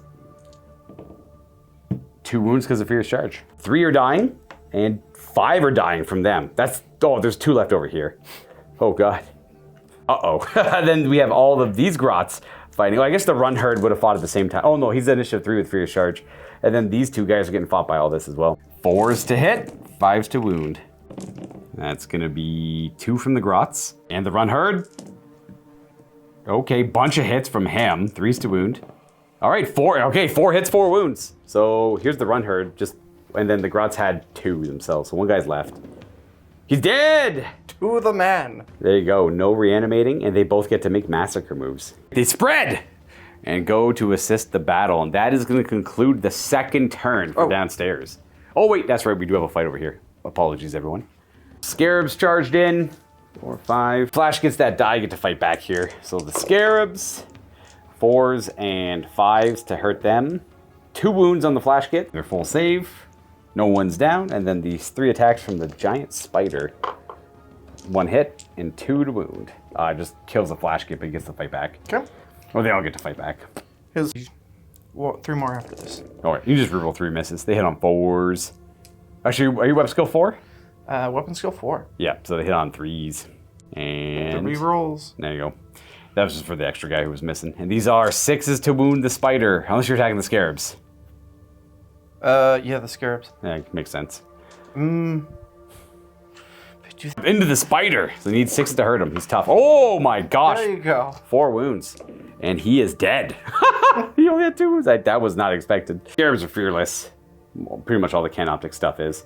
So we just all pile into each other. You definitely won that fight. Haha. Yet I am outnumbered here 2-1. So let's go ahead and say... I think I take a single hit. I take a wound. Something like that. Anyways, let's go to the surface to see what the Necrons and the Orks are up to. I haven't actually done any of the charging yet, so obviously the Squee is going to charge the Stalker here. Yeah. And then we'll show you what else engages what else. Squee is going to deal with that pretty easily. Ghazghkull and his mega armor knobs are going to make it into the Lich Guard. And the mounted Squig Riders are going to go clean up these Necron warriors. I don't have any charges to answer. All of my guys, he's all still tied up there for this turn, and that's kind of it. So we go right to fighting. We might as well start over here, because this should be pretty easy cleanup. Yep. Got the one guy with the choppa attacking. Hitting on the... Not that. 2 hits. 2. Are they Ooge choppas? No, regular. Just regular choppa, so that's 2 wounds. Make a save, fail a save.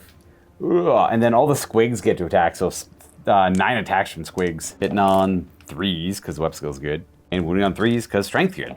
Squigs are the better fighter. 3 wounds. The squigs don't get furious charge, if anyone's curious. Only the orcs do. That is going to be 3 saves, I guess. And then we have, I guess my guys get to attack back. 1, 2, 3, 4, 5, 6 dudes only. 6! 4s and 5s. 3 wounds, very cool. 4s. Do I slay one? No, I do a damage. Got a Warboss with a claw, and then the other guy with a claw as well. Just gonna start with the knob with the Knob claw. with the claw. And 4 hits. Are you weapon skill 4 or 5? Weapon skill 4. I'm 4 as well. Oh, so only 2 hits, yeah. And 2 wounds, that's 2 dead. And then the boss. 6 attacks because of the attack squig. That Weapon another skill 6. Another upgrade he buys. 3s to hit, only 1 miss, and 2s to crump. All right. I mean, he overkilled the unit. He can only kill 4 of them here. It's still leadership check bad. We got beaten. We are outnumbered, and we're under half. So it's going to be -2. We technically pass. All right, so here's my reanimates. We're going to get 2 of them standing back up. Oh, it's around here, and then you just pretty much pile into me. You stood still. That's going to bring us to Squee. I'm a walker. I have a weapon skill. Okay. He's got to roll to hit him. Your weapon skill, you probably hit me on 4s because your weapon skill 2. That's 2 hits. What's the strength of Squee? 10. So you need 4s to glance, or sorry, 3s to glance. Oh, sorry, never mind. You double pens. 2 pens. Quantum shielding does not work in melee. Or it might. In the end, 2 pens it is, so go ahead and roll them up. They're open-topped. So any 3 up and he's destroyed, and a 5 and he explodes. That's nothing. Well, something. He's exploding. For Squee. Squee, yeah, that's true. Squee could get hurt, but we're not going to worry about That's it. what happened with the last one. Squee's going to run right through him. To move d6. 2! If he had a 6, he would have gotten in. Boom. Let's see how this goes down here. I'm initiative 2 everywhere. Initiative 3. Yeah, he doesn't get his little power claw attacks, but he still gets Nope, to fight. just- So the choppa from Devolcha, hitting on, he's probably weapon skill. Well, those 5? those hit there. And strength 4? That's a wound. I'm T5, but he's probably strength 5, isn't he? Maybe not. Interesting. No wounds. He's only strength 4. Then is the rest. You have 1 huge choppa guy in there who gets to go. Who is currently wounded. Strength hitting on 4s, wounding on 3s. Okay, nothing. As is me. I will go with my dudes. Have those 3 attack the bikes. These 2 attack the Vulture, because that's who they're in base contact with. And then this guy's going to keep dueling the Warboss, and that Lich Guard's going to fight the Mega Knobs. We're just going to split our attacks up everywhere. Gaz's initiative 1 just wanted to make sure. He comes with Mega Armor, which comes with a Power Claw built into it. So I will do that split, as you guys just seen. The Lich Guard attacking the Mega Knobs. We're going to hit them twice. I think that's 1 wound on the Mega Knobs. No invulns on them, so I assume you want to put it somewhere over there. This War Scythe is going to attack the Warboss. We're going to hit him twice and wound him on 2s because we're strength 7. He gets a 5-up invul. He got Cyborg Body. He will suffer... Well, that 6 is good enough for me in there. Look at that. Hey. Boom. So 1 wound on him. 2 wounds left on him. I have the 2 attacking Boss Zagstruck, the 2 Lich Guard that is. Hitting him on 4s and wounding him on 3s. He takes only 1 wound. And if he has an invul, he makes it. He probably does. Maybe. We got the cyborg body. And then the 3 attacking the knob bikers. That is going to be 2 hits. And strength 5 won't cut it there. I get to be attacked by 30 claw attacks. The power claws are coming, everyone. So do these 2 power claws. Do you want to attack my character or just attack the unit? We're going to attack the unit because these 3 can attack the character. Sure, yep. So they're going to pour into the unit. 2s. That is going to be 3 wounds on them. This is going to be invulns. Hey. That is 1 dead. Here's this guy, I suppose. Here's some attacks into the character. Hitting on 4s and wounding on 2s. Jeez. Well, he's only got 1 wound. A lot of 2s, man. And a 1, of course. Oh, he doesn't have an invuln. He's dead. Clamped. And the rest of the power claws. Hitting on 4s and finishing them off on 2s. This is not even Ghazghkull attacking yet. 6. 6 it is. These Lich Guard are dead as dead can be. 4. I got 1 left for Gaz to bully, I guess. Gaz got a bunch of attacks when he charges. And Gaz, he gets an extra attack when he charges, so 2 instead of 1, and 2s to crump. Ba-ba-bam. He's got 4. 4. Dead. Well, not really. Good enough to be dead. That's okay. We don't, even if they can, there's not a lot of room to reanimate, and we don't need to keep that fight going. They're overwhelmed with orcs. So we are going to concede the top battlefield. There is not much more to resolve as Ghazghkull and his unit is going to rampage through the lines here.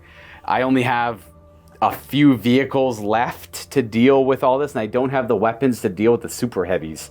So they are going to run rampant through the field, and I won't be able to deal with this Mega Knob unit. So it'll be pretty much just cleanup. So you guys have watched enough footage already. I don't think you guys want to watch cleanup. All of the Necron elements on the upper table will concede and phase out, thus allowing the Orks to teleport essentially reinforcements down to the other level and start overwhelming the Necrons in the tombs as the battle on the surface is lost. So for pretty much where everything is here, we're going to let all this stuff teleport down for the 3rd turn. And then if we have another turn after that, we'll let the 2nd way. Like, Squee will go down, the Stompas going to go down, Ghazghkull and his Mega Knobs are going to go down. And I know technically if I keep my things up here, they wouldn't want to teleport down, but they're going to narrowly phase out because they're not going to impact. Like, I would recommend all that stuff teleport down anyways, and you'd still be able to win the top level. So it doesn't really matter either way. So we'll see all of this stuff start helping out on the 3rd level. The boss decided I took out enough of his court. Yeah, he's the Overlord Akul down there, Overlord Akul, the Nemesor of the battlefield, is going to also phase out. He has no one to defend him, and he doesn't think the Orks are going to engage in an honor duel. Essentially stand back and let the 2 warlords fight it out. So he is going to just bloop, hit that fancy Necron button and disappear. Welcome to round 3! This is the new movement phase, so we're doing pretty good today. We're getting through the game pretty quickly. We are going to go right to movement. I'm not going to worry about how I'll have the initiative, I guess, technically, so I have to move around stuff first. And then we're going to have all of Bob's forces teleport down here and just see if the Necrons can hold. I think the secret is they can't. So we'll see how quickly they buckle in one more glorious turn of combat. Down to the tombs. You know what? I don't really have a whole lot of stuff I want to move. Everything's kind of in an okay position, so we're just going to let the Orks move. All of your stuff can move first, and then we're going to bring in the reinforcements from the teleporter upstairs. The boys are no longer tied up. They're able to assist the rest of their forces. We'll be charging over there, and these boys are no longer tied up in this truck either. They're able to charge and probably wipe out these immortals with the assistance of a Warboss. And then from there, this battle wagon still had 20 boys in it, so they are now jumping out. And they are going to move towards the Lich Guard unit and try and overwhelm them. The Orcs disembark and move there, and the battle wagon is going to tank shock through these Necron warriors. So they're going to do a leadership check to step out of the way. No, sorry, Lich Guard. They passed their leadership check, but he's got a death rolla, so I do take some hits from it. Shoves them out of the way, no death or glory, and he's going to get 4 hits with the death rolla. I think it's like strength 10 or something ridiculous. 4 wounds. Just no AP, so That does run 3 of them over. And I guess leadership, they're okay. And then at the end of the phase, reanimate, 2 of them stand back up. So 1 will be dead, essentially. You could do a death or glory against it, but if you choose to take a death or glory against a battle wagon with a death roll, you take a further d6 hits. We're gonna go ahead and try and rally our named bike character. Yay, finally. He's back in the fight. There you go. He only moves 3 when he first rallies. Oh. But he's back in the game normally. There we go. With that, we are gonna bring in some of our surface allies to overwhelm the tombs. We're gonna start with a Stompas, so this is 5. That'll be 1, 2, 3, 4. Reroll 6s. 2. So, ooh, nice. Right in the middle here, back here. Perfect. This is the middle of the zone. Let's see where he scatters to. 5 inches that way, so he'll go... oh, look, we found room for him. Whee! There's the Stompa. Bam! That's not good. No charging from Deep Strike, but he can shoot his gun. And his rear armor is like 10, so you can shoot him in the back. True. That's pretty funny. That's a pretty big gun, too. Boop. Next, we're going to do the Mega Dread. D6 it, same idea. 1, that's going to be right here where this kind of pylon is. It's supposed to be, got moved a bit, it's around there. See where that goes. Oh, kind of right in the middle. Just anywhere you want around the middle there. It's clean teleportation. Then we're going to get Squee, the Ghazghkull. Oh, that's also, he's pretty much only going to fit right here. So we can just put him right there. Hey, kaboom. There we go. He's just a baby. He doesn't know what's going on. I guess he didn't choose this. We got a couple mech boys. So the first one is going to be 4, which is over there. Boom. And then, oh, you need the scatter die. Boom. Let's see where he goes. Off that little console. Anywhere you want around it, touching it kind of thing. Boom. Yeah. And then we have 1 more mech with a KFF. He's going to show up. Oh, right in the middle. Scattering off the middle. Interesting. See where he goes. 10 inches off. He'll be around this area. Bam. There you go. We got a KFF right there. Surprise KFF. A few more allies show up. Boss Zagstruck showing up right in the middle. This random Scorcha that was still alive showed up in this corner. And Ghazghkull, we rolled and landed right over here, right in the middle of anything. That one does seem, I swear that's where he ended up. I'm like, that's a very convenient spot for him. Yeah, it's a pretty good spot for him. That'll be it for movement. We can go right into shooting, and we're gonna go ahead and we'll start with the Orks. Kind of gave the Orks I know it's me kind of, but I didn't really move or do anything with initiative. You know what? I wanted to roll to see who has initiative anyways, because this is the 3rd and probably final turns. So we'll roll out to see who gets initiative here. 5, 6. Yeah, you got it. Perfect. Good. That's kind of what I wanted anyways. Put these Necrons down. A quick recap. Necrons are in panic mode as much as they can be, dealing with all the new threats. We landed 22 good AP wounding hits on the boys here. The Death Ray got a sick penetrating hit on the Death Roller. We tried to focus on Ghazghkull a little bit, only landing 13 hits from all of the broadsiding. And that's kind of all I was able to accomplish in this area. A lot of my firepower over here went into the weaker boy unit, knocking them, killing all the boys, leaving me with just a knob and a Warboss. They'll have to do a morale check in a moment here. Sure. And then just a lot of small arm stuff for you here. I don't think you accomplished a whole lot with your shooting, but the melee will kind of pick up. Well, there's several penetrating hits on key vehicles that might do a few things. That's true. I couldn't quite remember what it was. These guys have 4 cover saves on them. These guys got lit up by the boys. As much as I tried to deal with this Stompa, everything just bounced off him. All the strength 9 shots into his weaker armor didn't matter. He was able to shake it all off. You got a penetrating hit on the pylon with the Scorcher who showed up behind it. And then I think you landed a nasty penetrating hit with a grot gun, a zap gun on my Ghost Ark here. And that is going to be it for that. We're good to start resolving the damage. Let's go ahead and start with this pylon, I guess. 1 penetrating hit. He explodes. All right. Can't hurt anything nearby. He is simply removed. Very dramatic. Immortals time. We'll come up over this way. These immortals, I should have pointed out for anyone curious. A def gun shot over here, def cannon shot here, scattered right on top of the immortals, landed a potential instant killing shot on Devoltra, but smoked the immortals. Why don't we go ahead and see his cyborg armor save? We got the important die. No, he is not blessed by a Mork. He takes a strength 10 hit and dies. And all these immortals are leveled as well. You're left with a glorious death cannon-sized hole. 2 of my bikes got taken out by some high AP shooting that they didn't get cover against, and 3 more of them have 4-up saves. Ooh, only 1 bike lives. They have to take a morale check.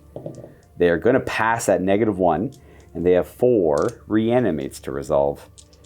That is going to stand up 2 of them. That means these 2 bikes can just stay dead. Let's go ahead and do the morale check on our Warboss here. He is going to roll a 9. Does he have a boss pull or anything like that? Nope, Ghazghkull has the boss pull. So he is going to run away, and because he has a model with him, they would run forever, technically. You're rolling the run roll? Yeah. Yeah. Okay, well, they'll go 6 this way. They'll kind of bounce through everything, but for the ease of purpose, they need double 1s to rally. So for the ease of purpose... you need double 1s when it's one... If it was just him on his own, he would rally on his own, because of the technicality. He's got 1 knob with him. Interesting. The knob won't rally. Actually, no, there is no... This double 1s came in next edition, I think. So they just run until they're out of here. Okay. I was able to not have to worry about that Warboss. That's nice, I suppose. I owe you some saves on these immortals over here. See if they survive. They're all fine, apparently. You have cover saves back. You're going to lose 3 dudes, but they don't care about that for morale. Except for shooting damage over here, we got a penetrating hit on that battle wagon. It is open topped. He is exploding, which is kind of dramatic for all the stuff around him. He is going to go 3 inches. Going to hit 3, 6, 7 of that Lich Guard unit. They're wounded on 4s. That's going to tick them up 5 more here, so they have 6 saves to make now. This phase. So 20, all these boys are hit except for these 3. I think they're part of that unit. Yeah. But 17 boys hit. Here's the first 10. 4 of them take wounds. And another 3, so 7 additional wounds. We'll be at 29 saves to make when that comes up. And I think that's not going to hurt anything else, so we can just pick up the battle wagon, so the death ray made it explode. That was cool. We might as well do the 29 5-up saves on the boys. The first half. This is 15. We save 5, 6 maybe? 9 that are going to die to the firepower and the explosion. And then another, oh boy, another 9. So 18 die. 20-man boys do not last in this edition, unlike later ones. No, boys have always been kind of weak, or easy to deal with, I suppose. They're numerous, that's their thing. For every 40 boys that die, 20 make it into combat somewhere else. That means the squad's going to be left with 1 knob and 1 boy. It'll be a morale check, absolutely, for them. Oh, for sure. They're going to be looking at leadership, whatever Oh, 7! I think a knob is 8. Yep. All right. Or 7. Oh, they're only 7? Yeah. They're under half, so he does fail. They'll run 6 away. Again, they won't have... Effectively forever? Yeah, they won't be able to rally themselves. 6 saves on my Lich Guard. 1 of them will go down, and he'll reanimate, so I'll just keep him where he is. Nice and easy. Nice having 3-up saves. Well, Orks have no save or 2-up save. Why don't you go ahead and roll a penetrating hit against the Ghost Ark with a +1 to the roll. He's open topped. That is a destroyed. There is 10 Necron warriors inside of there, and that is going to be a cool 8 wounds on them. They have a 4-up save. Okay. And that's half of... Oh, wait, no. 3 of them are going to die. Okay, that's not bad. That's still a third of them. Leadership, they're going to run. Oh, they're entangled or whatever. I don't know. I don't care. They're not going to reanimate, though. Just remove the Ghost Ark for ease. It's just a smoking wreck, and these guys are entangled trying to get out of it. I have 4 saves I got to make on the destroyers. That is going to destroy a destroyer, and he'll reanimate. It will be a quarter of them lost, actually. So they pass the morale check, then they'll rally. Or reanimate. 13 saves on Ghazghkull's unit. 2 ups. And every 2 is a dead knob. I killed a knob and wounded 1. Bloop.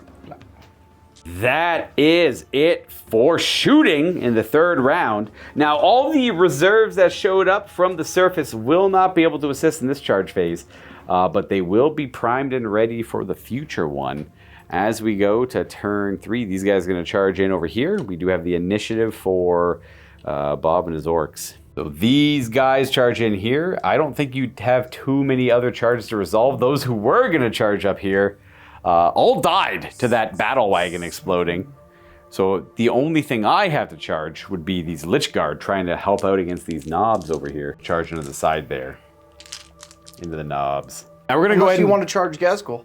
No, I would love to not charge Ghazghkull. We're gonna do this fight first because they have Furious Charge. We're gonna remember they got Furious Charge. So they're gonna be 2 base, 1 for charging, 1 for paired weapon. They're 4 attacks each at strength 4, initiative 3. So, and then the Warboss and the Knob. Nice. Oh, these are gonna be 4s to hit and 4s to wound. And then 4s to wound. And weapon, 8 wounding hits. These are gonna be 3-up saves. You slay 4 of them before they get a chance to fight you back. Because you have an extra initiative on the charge. 3, and we'll lose. This guy's within 2, he can go down. And then initiative 2, my guys are gonna fight at 5, 6, 7 attacks back. And we're gonna hit on 4s and wound on 4s, your T4, 1 wound. And boom. Boom, 1 guy goes down, and then we get the Knob and the Warboss. Knob! Knob actually has 5 attacks. He charged. No, 3 base. Oh, plus the pistols. Yeah, pistol and weapon, yeah. Nope. They eventually... 1. He kills 1. They eventually nerfed Power Claws and Power Fist getting an extra attack with pistols. Because it was too strong. And then this is the Warboss. Hitting on 3s. And 2s to kill. He's just going to go ahead and smoke 3 of them. 3. We lost this combat. We are outnumbered many to 1. So here's my leadership. We break. Let's go. And I roll 5 for my initiative, and your boss is gonna please catch them. You know what? They're dead anyways. Failed their morale check. They don't rally, and they can't possibly rally with 2 models. So no need to keep track of one. And they get a massacre move towards my defenseless vehicles. We're gonna move the fight over to here. Killicans are initiative 3. Cans are initiative 2, so they'll fight the same time as all my stuff. Might as well get your cans out of the way. None of them are in base contact with the wraiths, so technically they have to attack the spider. So they're both going to attack the canoptic spider or the scarabs. It's up to you. They're in base contact with both of them. Which one do you think you want to attack? They get to fight you back at the same time. 1 into the wraiths, 1 into the spider. Gotcha. So into the wraith. 2 hits. 2 hits, 2s, and he has an invulnerable save. Wraith is dead. We'll lose a Wraith. 3-up invul? Yeah, they have 3-up invul. Yeah, they have phase shifters. Nice. And then into the spider. Ooh, good start. 2s to kill. Die! Got him! Bam! Oh, he's got a wound left. Never mind. Oh, he's dead. Bless!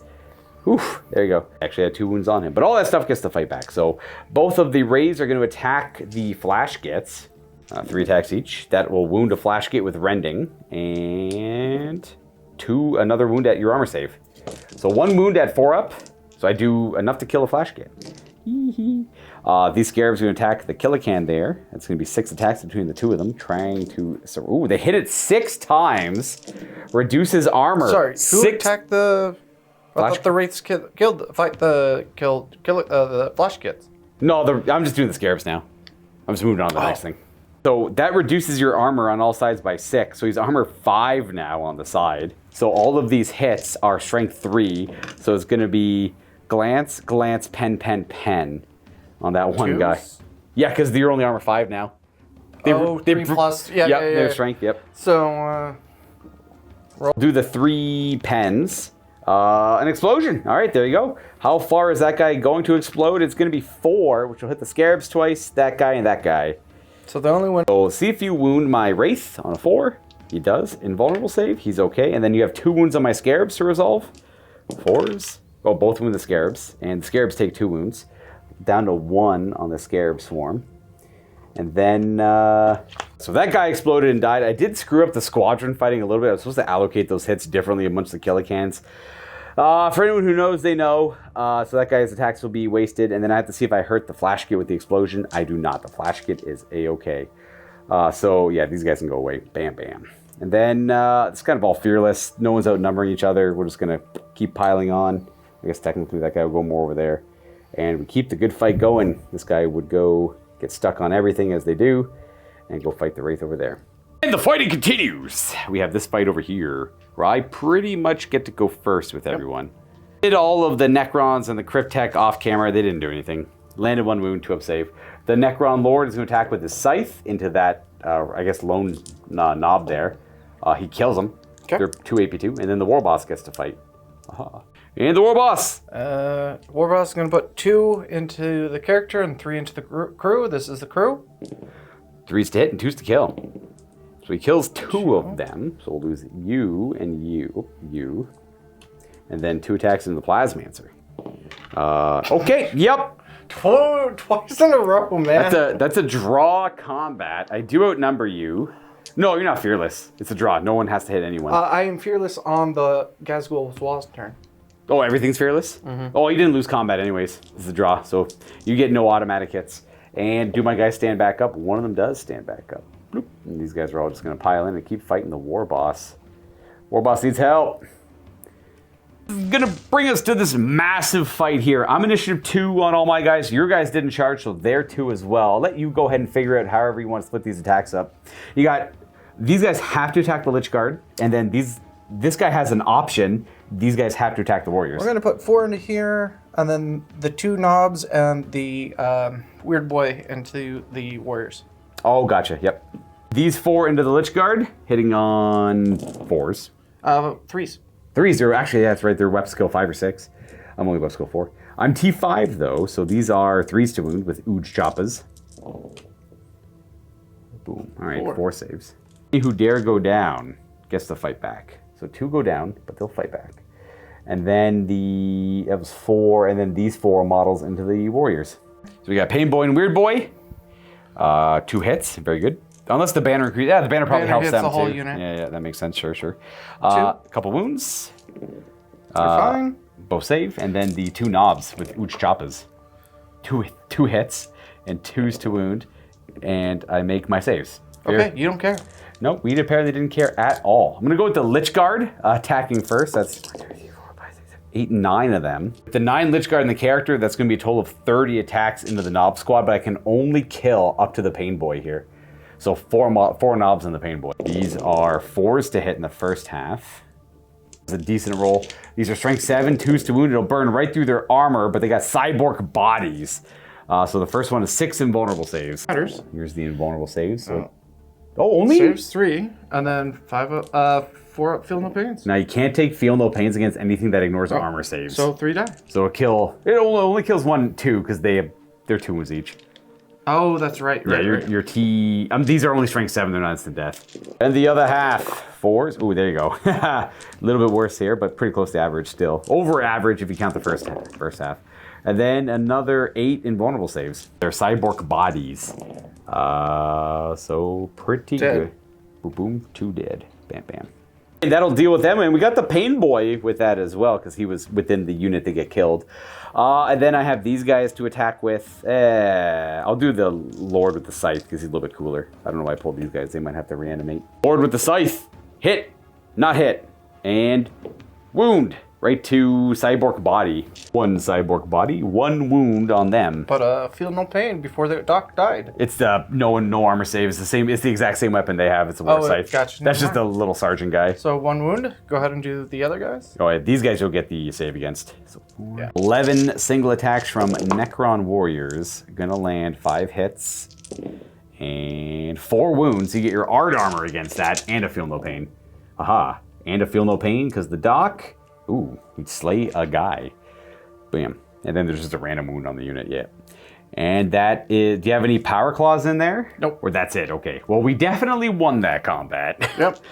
So you're going to be, to roll leadership. If you roll like a 7, you're gone. You're gone. Gone. So we won't worry about it too much because they are not going to be rallying. And then I won the combat, so we have to see if these Lich Guards stand back up. Nope, they're dead. Bye-bye. Necron warriors are going to reposition after that, and the Lich Guard are going to hang out right there. And then we have these attacks. It's Flash Gits versus Scarabs, a dramatic fight. We're both initiative 2, so here's the Scarabs attacking. Freak out. 1 wound, no AP. Very good. 1 damage. Take it. Nice, and that's it. And then you get to punch them back. 3, right? Yeah, they're only T3. Do it. 3s to wound them. 6 saves. Ooh, that is going to slay 1 and slay the other. They're only 3 wounds each. There you go. And you may reposition if you want to. The little 1-inch massacre move. Okay, it's all lightened up down here quite a bit. However, we have Ghazghkull Thraka down here now. No way to really answer him. And 2 gigantic monstrosities with Squee and the Stompa. Though we're doing like if we didn't buckle so quickly on the surface and we could have kept a good fight going. Now, granted, I had a few units left, but all they would have done is just superficial damage and not really be able to tie anything up. All of my boots on the ground were gone, so I have no way to hold my ground. That was I would be winning down here. Well, I think I am winning down here, sort of, but there's some nasty reserves we have to deal with on this upcoming 4th turn. We've been playing for a long time. Yeah. We've been playing probably for 16 hours? 16 hours, I'd say. Yeah, that's what I was going to guess. Give or take an hour, sure. But we've been playing for 16 hours. We're a little gassed out, but we're getting there. One more round, we'll give it. I say, why not? And we're going to take a break for today. That'll be it for today, so cut. It's a new day, everybody. It's Friday, actually. So we are here to do our 4th and final round and clean up this game. We're going to see if I can do an astronomical amount of damage and deal with everything somehow other than Squee, because Squee's got a lot of wounds left. And then there is technically a little bit more reserves. We've determined what will hold the surface where the battlefield was around the device, and we put everything else to the side. It's pretty much just a Warboss, one more Stompa, and a few killicans. So it's going to be hard to deal with. So if I can't mess up what is down here, I will say I'm overwhelmed by the rest of the reinforcements, and the Necron forces will retreat to wherever the Nemesor went. We start pulling all the wires and taking all the shiny bits for our ships. And let's not forget, a planetary assault is a massive scale war. So these are just 2 battlefields of potentially thousands. And we're telling a fraction of the story. So we're going to have Ghazghkull Thraka probably continue this fight against the Necrons for, I don't know how long Orks like to go to war for. Until it gets boring. Until it gets boring, I guess, or until it's dealt with, or until they're pushed away. So maybe Gaz will continue fighting here for a few months, maybe a few years, maybe less. I couldn't tell you. I don't really know. I don't know. Let me tell you. Anyone on the world here, on our planet Earth, I probably know the least about the logistics of a planetary assault. I just play with plastic dolls, but I imagine it's very difficult. We're gonna go to movement. We're going to show you where everything kind of ends up scooting to, and we're going to get to rolling dice. For the Necron side of things, I'm focusing on Ghazghkull. We turned our walker around to light him up and get some twin linked. These guys are unfortunately untangling themselves from the Ghost Ark. I just didn't have any way to get my Lich Guard towards Ghazghkull, so I'm just kind of moving towards him because they had nowhere else to go in general. All of our vehicles that were in that area, other than the immobilized stalker, just moved towards the teleporting device here in the middle. And that's kind of it. Just repositioned a few of my things to light up the Warboss. And then over here, just moved around a few of my elements. And I had the initiative, I should note. So I was able to move first. And I wanted to go beat up this little big mech with these the bikes there. Otherwise, Bob moved Squee and the Stompa towards the Monolith, who moved from here to there. And that's kind of it. I think the Mega Dread moved up a bit. We're going to bring in the final elements of reserves from the surface. Everything else is like tied down, securing the area. So the first thing is going to be that Warboss with his squig riders. We're going to roll a d6. Same numbers. 6. We've been playing 6s anywhere we want. So it's 1, 2, 3, 4, 5, 6. The player gets to pick what location he wants to scatter from. You're going to go with the Warboss? I'm going to join Ghazghkull's horde. This is actually how Ghazghkull got over here as well. Oh, he's just going to be like right beside Gaz or whatever. That general little area there. Perfect. Good roll. The Orks are piling in. Next up, we have some Knob Riders on bikes. We're going to go ahead and roll d6 where they show up. And that's going to be a tree. That is over here. Boom. 1, 2, no, 3. Oh, it's over here. I forgot I did it that way. Huh. I guess just roll the arrow. Don't worry about the number because you're just going to pop in the direction the arrow points. Even the small one too. For, I guess like there, I'd say there or here, your choice. No charging, but the represented presence kind of helps seal the deal, right? And we were going to bring in one more Stompa from up. The other one's immobilized, self-repairing, but still shooting its gun and holding down the fort up there. Let's see that d6. It's going to be a 5, which was the middle. Perfect. It's going to go kind of right where I want it. Yeah, right around that area because it's not going to fit anywhere else. No, the Orks are overwhelming the tomb. They're using the Necron device against them. And they don't care about it being damaged and unreliable, that's just dead Orky. What does this button do? It's blinking. Click. Oh, we love this. Yeah, they just radio in. Hey, click the big button. It'll bring to more fighting. That's it, and that's what they're doing. With that, we go to shooting. We're gonna go ahead and roll a bunch of dice. Back to the action. We resolved all of our shooting. The main things to point out is I wanted to focus on Ghazghkull's unit here. So a quick summary. Lit him up with twin linked with the targeting relay. So all of my warriors and my flayers lit him up and did 26 saves and one cover save from the Melta shot. And then I decided to fire all my actual twin linked weapons at the Warboss and his crew that showed up this turn to try and maybe force a morale check for them to get out of this area. They just teleported in to a bunch of Gauss weapons, so maybe that'll make them buckle. And that's pretty much all I was able to accomplish. I was able to land a couple glancing hits on the Stompa, that Stompa and this Stompa with the Flux Arcs. I thought that was kind of funny. And for Bob and his Orks, and I got 2 penetrating hits on the Stompa with the destroyers in the back. I actually forgot about the flamer. Oh, yeah, we have a flamer. We'll do that at the end once I'm done with this.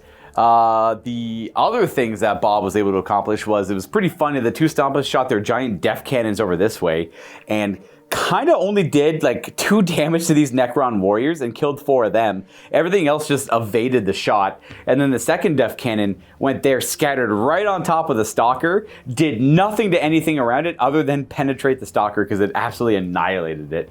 And that's kind of all we were able to accomplish. Our shooting was a little lackluster. We're going to go ahead and do all the saves now, though. And the Scorcha is going to get a potential hit on, well, no, sorry, not potential hit. It's strength 5, so it can penetrate the back armor of that. And this guy, you need he's armor 13 on the side. So not. Just the Annihilation Barge. So let's see a 5 up for a glance. No, it just washes over the armor. I'm gonna go ahead and resolve all the damage we threw together here. So these destroyers took a couple of saves earlier. They're fine. They took a couple shots from Sluggas and this thing over here. No actual damage for them. And then we're gonna go and do the Stompa because it's right here. It's good practice with this format to do all vehicles first. I should have done that first before these guys, but I can quickly fix that just in case he blows up. Have our super heavy damage table. The interesting one is the 2 penetrating hits on it. I don't modify the roll at all. I just straight up roll on the chart, and 6s can cause chain reactions. I get a 6 and a 5. So what was the 5? We'll start there. 5 is structure damage, so you're already done 1 point of structure damage. Chain reaction, I lose 1 structure point, and then you roll again. Oh, he's got 2 structure points left. If I keep rolling 6s, I could destroy him. 1. Which is gun crew shaken. Okay, so we got him down to 2 structure points. That's the best I've done so far right here at the end of the game. And I have 1 glancing hit to resolve, which is -2 on the chart, so I got a 4. Which is a drive damaged. Oh, so he's half movement. Okay, good. This guy was drive damage on the surface, and he wasn't able to repair it, so he's immobilized now. So we dealt with him. He can still repair it because they have repair crews on them, but we slowed him down for now. And then, yeah, good job, lads. That worked out pretty well. So he's barely holding on. He's got arrogance paid. Yeah, they did put the back armor to him. Though granted, I would have got penetrating hits on any facing, I guess. And you have no KFF to protect you. No. I guess him being immobile now means he can't charge this turn because he did show up last turn. That's quite lucky for me. I have a glancing hit to resolve on my Annihilation Barge if you'd be so kind as to roll that for me. I want the critical die for this one. So it's open topped. So you want a 5 up. One? No. Ooh, 2. He's shaken. So crew shaken, then stunned. So he can't shoot next turn, but that's okay. We don't have to worry about that. Got a single wound on the mech here. KFF save. 5 up. Show me the beard. No beard. beard. He takes a single wound. He's got a wound left, I assume. These tank busters have to take a morale check because they got lit up by Tesla earlier. And they're a -1. 6? I think they're actually good because they should be 7 base. No. You tell me tank busters are base 6? Only save 6. All right. So, save 6 or? Leadership There's 6. leadership 6. So they fail. They run away. They will not be rallying. They're under a quarter. All right. We dealt with the tank busters. Get out of here. No other damage is really resolved over here. And we can move on to, I guess, this single glancing hit on the Stompa. It is -2 on the chart. So it's going to be a 3. A 3 is a weapon destroyed. Oh, we're gonna deal with Do Def Cannon? yeah, I guess the Def Cannon for now. Might as well smoke up the Def Cannon. And from him, we come down to the Annihilation Barge. 2 penetrating hits and a glancing. Why don't you go ahead and roll the penetrating hits first? He's dead on a 3, explodes on a 5. Oh, he explodes. Uh-oh. So it's a good thing we did that now. Go ahead and roll how far he explodes. 5 inches. No, my stuff. 8 of my warriors hit, and every single Lich Guard hit. So we'll do the warriors first. So they're going to suffer 3 wounds. We're already at 7, so I'm going to put them up to 10. I'm just going to put a 0 there to cheat and be lazy. And there's 3, 4, 5, 6, 7, 8 Lich Guard. Kind of convenient. They will suffer 3 hits themselves. And I'm just going to go ahead and remove this Annihilation Barge. It is destroyed. That was from the Bike of the Apocalypse, everyone, who ran away early on and took 2 turns to rally. We can quickly resolve those 3 saves on the Lich Guard now. Ooh, 2 die. Let's see if they reanimate and stand back up. 1 does not. We're just going to say this guy doesn't stand back up. 10 saves on my warriors. I've already lost 4 earlier, 2 earlier. Okay, so we lost half. So it's going to be 7 dead, which means a morale check. And they're okay. We'll lose 5 over here. And so why do you move them if you're, instead of doing the reanimate, the feel no pain? It's more of an old school way of doing. I've always been obsessed with seeing the models visually stand back up. Gotcha. I'm just a dummy. That's why. That's why I do it. I'm fundamentally dead inside. Not dead inside, broken inside. 3 fail, 4 stand back up. So I'll stand you up. Pretty good. Burp, burp, burp. That's not so bad at all. They're fine. They've done this song and dance before. Let's move on to the penetrating hit for the Triarch Stalker there. And then the glancing if it's relevant. He is open top though, so +1 to this, so he's dead on a 3. There it is, dead on a 3. Just kind of like, falls over dead. I owe everyone here a morale check on these Necron warriors who are already on the ground. So the 9 with the -1, so they're A-okay. I'm gonna go ahead and roll a reanimate on them, see how many of them stand back up. Always want to see what just 5's on them. They don't have a resurrection orb character in there. Then we get to go to the fun stuff for me. 13 regular 4-up saves on the Warboss and his 2 lackeys. 4s, I think every 2. Are they knobs? 1, 2. Yeah. And we got 2 knobs dead? 2 knobs dead and 2 wounds on the Warboss, leaving 1 remaining. Ooh, he's got a single wound left on him, and that's going to be a morale check. He is within 12 of the Stompa, though. The Stompa is an effigy of Mork and or Gork. So, Orc units within 12 are fearless. So I have to deal with the Stompas. That's why most things have been running away down here before the Stompas showed up. That's another reason why it was a little bit easier for me down here. 1 wound, though. That's not so bad on them. The tank busters would have been fine, but one by himself, that's fine. We only remembered it right now. The Ghazghkull has 26 2-up saves, and then I guess a guy takes, and then a 5-up cover save. And 2. Every pair of 1s is a dead big guy. I see a singular. That's how you roll 2-up saves, everyone. Document this here. You might have failed 6 for me, but how about 1? Just 1. Just 1. It's Gaz's unit. Now you do owe me a 5-up cover save. The Melta shot earlier on the Triarch Stalker you beat up. Oh, wow, nice. We don't care. You know what? This is where you probably want the 1s to pass anyways. The other Mega Nobs had a pretty hard time. As you can see, there's none left. There's just the Warboss. Ghazghkull, though, that's a proper orc. I owe Bob 6 armor saves on my destroyers. I'm going to lose 2 of them, which will be a morale check, which will be a pass because I rolled a 6. And then the 2 that die are dead. We'll lose those 2. I think that was kind of it.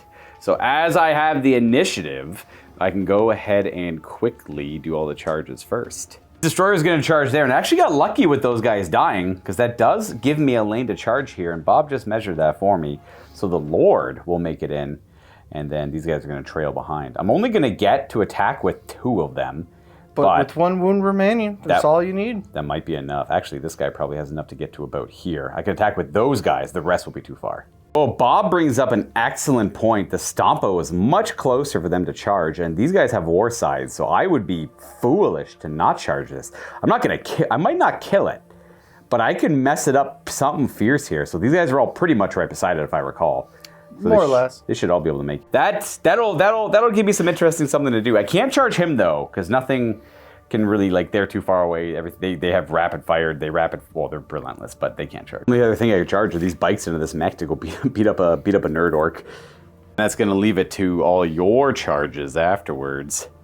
He is absolutely gonna just destroy, just move anything out of the way you need to. Bam, he's gonna gore the heck out of that monolith. I think he's gonna flip it over, which I'm excited to see. And no other charges over here because they just showed up and they shot the stalker. And then Ghazghkull's already charged. That Warboss just showed up.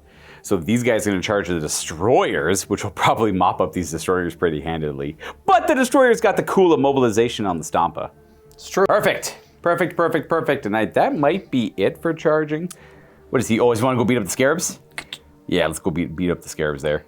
Kaboom. That's it for charging. I'm just going to say we start over here. Yeah. Why not? This is all pretty much cans are initiative 2. I think we're all part of the initiative 2 family here. Let's see what this guy does. He's gonna just destroy those scarabs, but they get to fight back. He definitely hits on 3s. He's got a rip a claw, so it's really meant for killing vehicles and fortifications, but it's also really good at killing everything else. Yeah, he has Sunder, which allows me to re-roll the armor pen roll. And otherwise, it's rank 10 AP2, which will pretty much instant kill everything in the game. 4 dead scarabs. So those scarabs are all dead, but they do get to attack back. And then I guess there's no point in the kill a can attacking because his targets are dead. Correct. Well, no. Oh, he could attack that way. He's going to fight that way. We might as well do that. Boop, boop, boo. Hitting on... 1. Yeah, that. And 1. And do I phase out of existence? I do. Nice, to avoid the attack. Now, these ones are initiative 1, so we'll resolve them a little bit later. Let's do the scarabs. This scarab's going to attack this can, and the scarab's going to attack that dread there. So the one into the dread is going to hit it twice, because are you up skill 5 or 6? Hit you on 4s, and we're going to bring your armor down by 2. What is his armor? I apologize. 13, probably. 13? No, he's down to armor 11. I can't hurt him, so you're good.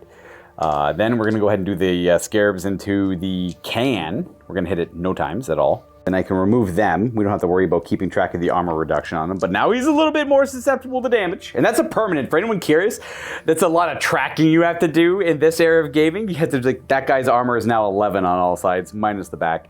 This guy's initiative 2, fighting these guys initiative 1. I'm just going to put the attacks into that flash kit. I just want to get the flash kit kill. Got a hit. I'm not going to kill him. I don't even get the wound. So you could do the can. He might get it. We got 2 hits and 2s. And do I phase out? No. Oh, double no. He's double instant killed. Let's have the lads over here just mulch the heavy destroyers. 1, 2, 3. So 8 more attacks after this. Ooh, hitting on 4s. They're up to strength 4. They need 5s to land wounds, and I see 2. Okay. That was... Free up save on heavy. You take one out. Blah. Let that Warboss attack. And then go ahead and attack with the Warboss and the knob. Initiative 1. Fight Simon. I guess... or ahead of... Oh, I guess my guys are initiative 2, so they would fight now. I only have the one guy fighting. No, nothing. Done. Easy. Let's see that Warboss clean him up. Got a 3 hits. He's a Warboss. He hits on 3s, and he kills on 2s. They're just dead. Rip. I think this guy's technically too far, but we're just going to kill him anyways. Warboss snips them both in half. If not There's the claw knob over there. Yeah. I'm going to save the giant fights here for the second to last and last fights. We're going to resolve a few of the puny ones here. I'd like to say these guys, they're pretty much just dead, but let's just see how it goes anyways. I'm going to attack with this single destroyer. He misses. And then the Destroyer Lord. The Destroyer Lord has 4 War Scythe attacks for charging. No preferred enemy here. And 2 wounds at AP2, so I think I just kill a knob. Yep. That's pretty much it. And then you get to fight at initiative 1, which is all of this. The only one who doesn't fight is him. He's too far. Ghazghkull's going to do his magic first, just to get the honor of the kill. Yeah, that's fair. 3s to hit, and 2s to crump. I don't have any save. The Destroyer Lord cannot take a phase shifter. So we'll say that'll kill him. This guy does have T6. So he just takes a wound. Not enough. So he'll have 2 wounds left, but these 2 knobs get to attack with all their attacks. And I think that will probably do it. Only 2 hits.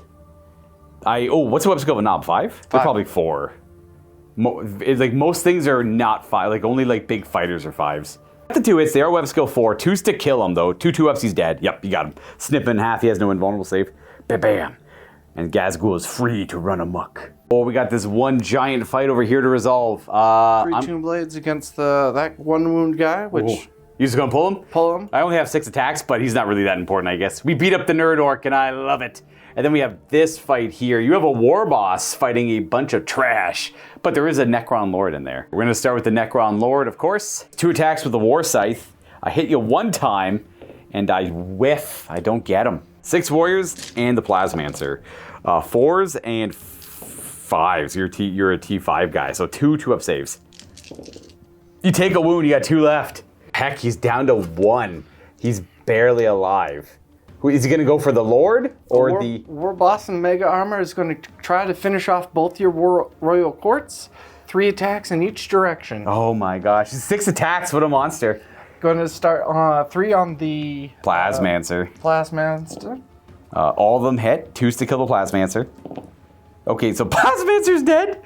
He does have Ever Living, so he has a chance to come back at the end of this. And then the I'm up skill 4. You hit him, and 2's to kill him. So he's dead as well. So he took out both the court members, and I lost the combat because I did 1 wound. You took 2. So I have to do a leadership check on the warriors who hold, which means the characters have a chance to stand up. So the green dice is the Lord because he's got the orb. So he comes back on a 4. No, and then the other guy on a 5. Oh, they're both dead. They both get good job. There you go. You killed over half of my 10 strong royal court. I'm only left with this Lord and this Taromancer. I wanted that Warboss because that was the leader Warboss of down here. I almost got him. 1 wound left. And then I think we just have the 2 big. You want to do Squee or the Stompa? Let's do Squee. All right, Squee gets the extra attack for charging. I think he's strength 10 base. He's strength 10. So you need 4s to glance the monolith. And you hit it on 4s because I moved. Let's see it. He's got 4 attacks base, up to 6 for charging. 4s. Yes. All right. Okay. 4s glance, 5s pen. Oh, but I get extra penetration? You do? Yes. Oh, you're a monster. I am. Oh, so I do want to point out that is accurate. People are gonna mention that the monolith ignores that. Not this edition of monolith. The 3rd edition monolith ignored this rule. But your Tesseract Vault did. It might. Yeah. Yeah. It has that rule. Yeah. All right. Let's see it. We're just going to add D4. Oh yeah. Anyone that's irrelevant. So these ones are already pens. So that's a pen already. So add a D6 to that one. That's a pen. That's a pen. And then the 1, you can still add a D6 to that. Oh, That's nothing, actually. No. So 3 penetrating hits on the monolith. Why don't you go ahead and just roll 3 dice and see what we get. Any 4 up, he's destroyed. But a 6. Oh, he's just destroyed. Just all right. flip him over and knock him down. He pretty much just put a giant dent in it. It moves, flips over, and obviously can't function after that. We're just going to remove it just to show what the table looks like once everything's dead. Then that's going to bring us to the 6 war size. Well, 7 technically, 1 with the Lord, who has the exact same stats as them, really. Stompa is initiative 1. I do get to attack it first. It's weapon skill 4, so I only hit it on 4s. 21 attacks, 3 attacks each on the charge. 4s to hit. I just desperately want something to happen here. No, it's fine. You can miss. That's okay. We got 5, 8 hits. That's not bad. We just need a few to hit here. So these are all strength 7, your armor 13. So I need 6s to glance, but these are war size, so they do the same thing Squee does. They roll 2d6 for each one. So I'm going to do what Bob just did. I'm going to roll every single one of these, and I'm just going to pair them off. So the 6s are glances. So these are automatically penetrating hits because they add a d6. So for this one, that's a pen. I'm just going to put 6s for pens. Get rid of that. This, if I add a 6 to that, it'll do so. So that's a 6 plus 7 is 12. That's nothing. So 3 needs a minimum of 4 to do anything. That's nothing. We know that needs a 4. That does nothing. And then this is strength 12 up to a pen. So that's now, 17. 5 pens. 5 penetrating hits on the Stompa. That could do it. And these are all AP too, so they don't add anything. So 5s are structure points. 6s are chain reactions. Ooh, I got 2 structure points and a 4, which is an engine damage. So I got, and then whatever 2s are. So down to 2 structure points. 2 structure points left. He's half movement. And then 2 crew shaken. Ooh. I essentially make the Def Cannon. I screw up the Def Cannon's capability next turn, but I can only choose ranged weapons, not the melee weapons, so Bob gets to fight back. Titan main weapon here adds 3 attacks to your profile. I don't know why it does that. I guess maybe in case it gets destroyed, you only have 4 attacks on your profile like this. The idea was the same as sweep. Yeah, Its yeah. own version of sweep. So you have 7 attacks here hitting on 4s. We're able to parry pretty much or step out of the way of the attacks. We've seen it coming from a mile away. 2 to kill, essentially. So you kill a guy, and the Titan does have stomp attacks. So it gets... We actually can't quite find the rules for the 5th, 6th edition stomp... 4th, 5th edition Apocalypse stomping. We're going to use the 7th edition one that I remember vividly through extreme PTSD. I hated this rule. You get D3 of these. To see how many times you stomp your feet. One Just stomp. once. So that's easy to resolve. You're going to place it wherever you want. You're probably going to want to put it so it hits as many as you can. Yep. So it'll be 1 hit and 4 partials. So why don't you go ahead and roll 4 partials. So it's going to be 2 hits as the rest of the guys step out of the way. Now you roll on a chart. On a 1, it's superficial damage. On a you roll once on the chart. Oh. And then I was everything thinking one for underneath each gets hit. person. Yeah. Okay, so once on the chart. 2. Which is 2 to 5 is the strength. It resolves as a strength 6 AP4 attack. So 2 guys are wounded on 3s. All right, so 2 guys are wounded, but they get their full 3-up armor save. Yeah, they're good. Okay, that's a stomp, everyone. Now, had Bob rolled a 6, there's no save. You just remove everything that got hit by the template. On the combat, obviously you're fearless. So I do get to try to reanimate that Lich Guard who went down. Oh, you better believe he's standing right back up. Very cool. Nope, gonna destroy him next turn. Boom. And that is it for that combat there. So why don't we take a look at the battlefield here? We are gonna end the game there. I think we've been playing long enough. Probably around close to 20 hours of recording at this point. And we've got places to be.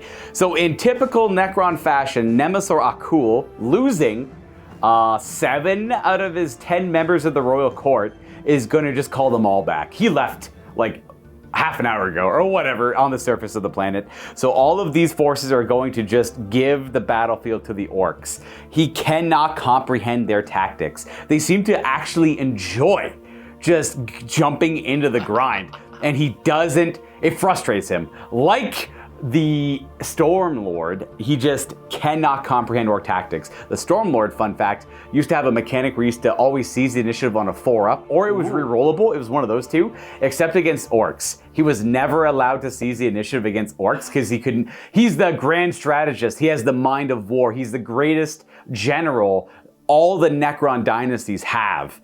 Is the Stormlord, yet he cannot beat Orcs in combat, and that is the narrative. Orcs are his white whale. So the Nemesor Akul will follow in his philosophy, be too frustrated to continue fighting against the Orcs, and give up this section of the Tomb World. We're going to consolidate our forces elsewhere, and obviously continue this planetary assault somewhere else. Now, granted, I do want to point out, I don't actually know, I think, in hindsight, with the capability of with the capability of repairing these 2 Stompas and Squee being at 7 wounds, and I don't really have a way to deal with Squee, you are going to eventually win the day down here. I think you'll lose this Warboss, that Warboss, because I'll do whatever I can to take out the command, right? Right. Ghazghkull's going to be fine, just running around doing Ghazghkull things. He's going to flip this, flip that, flip that. This will all be dealt with. There's another Warboss. There is, that's right, there's a Warboss coming in here too, so I think with everything you have, it would be bold of me to think I could win this. But I will make it cost the Orcs if I was to fight this out. But Nemesor Akul doesn't like the weird final stand philosophy of battle. Why not just save our forces and engage the Orcs again somewhere else in a better position with better numbers? And that would be the next progressive battle we'd go to if we had the time to do more Apocalypse. Now, like I mentioned earlier in the video, Bob and myself are going to have a little post-game chat. This was Bob's first experience with 4th edition, and what a hell of an experience it is with with an Apocalypse game. When's the last time you played an Apocalypse game? A month ago. Oh! Okay, never mind. I try every 2 months to play an Apocalypse. Get an Apocalypse game. How'd you think of this format?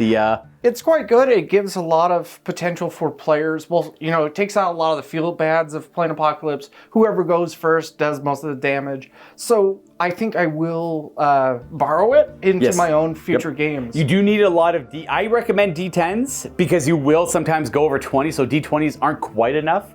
So 2 D10s can track all the way up to 99, 3 D10s going to 100.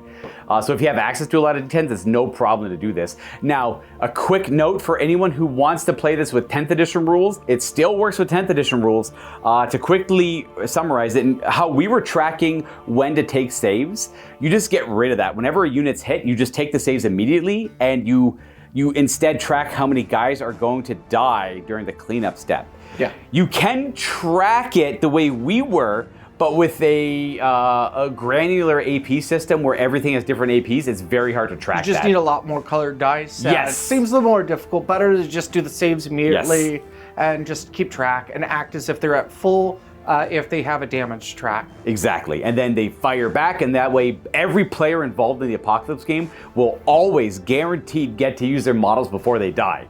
And then that to me feels, that's a very easy pill to swallow. Yeah. It just takes a little bit more tracking, but I think it's well worth it in an Apocalypse game, because then you're just going to have, in my opinion, legit good Apocalypse games. Yeah. And this is not an original idea from me or anyone, other than Games Workshop. This was their 8th edition Apocalypse rules, which I think were so well written, but it just never really gained any traction. It is what it is. Right. Yeah. It wasn't a very competitive format. It was just a way to play with lots of your models. But the rules were really dumbed down, so maybe that was kind of the off-putting part. At least with this format, you get the full array of all the rules and detachments you have, and you get to play with all your models, and there is no turn 1 sweeping of the enemy. But it does require a little bit more tracking. But I actually think it's just only a little bit more. Yep. Anyways, we're gonna let you guys get back to your day. If you watch this entire video, either the unedited or the edited version, I wanna thank you for checking out the whole thing. Stay around for more content to come. We're trying out lots of different ways to play Warhammer 40K, and a huge thank you to Bob for making the trip up to the Niagara region of Southern Ontario, right by the border. We're right near Buffalo, if you guys know where Buffalo is. Northwest New York. Exactly, that's where we're pretty much at. So if you want to come by and visit us and try to play some Warhammer with us here at Mini Wargaming, well, go to miniwargaming.com/challenge for all the details. Be like Bob. And don't forget about today's sponsor. Oh, GameMat.eu! Oh my god! I'm like, what sponsor? I'm like, I don't remember what sponsor. Thank you very much. Again, a big thank you to GameMat.eu for all of the supplies they provide us here at Mini Wargaming. We pretty much use any game I play, guaranteed, has at least one piece of GameMat.eu stuff on it somewhere. I always love their terrain, love everything they have there. I always highly recommend it, especially if you don't like painting terrain and you just want to play the game right away. GameMat.eu has exactly what you need. And don't forget their double-sided mats. Yes, that we have it out on the other table over there. You get to pick and choose. With that, we'll wish you all happy wargaming, and we'll see you in the post game of this Apocalypse game. If you want to check that as well, that's for our Vault members. That's for our paying members. Without our Vault members, we can't make this content for free on YouTube. That is just the nature of the deal. I don't know. Beast? Nature of the beast. Thank you. That's how you say it. Happy wargaming, everyone. I'm tired, and we got places to be.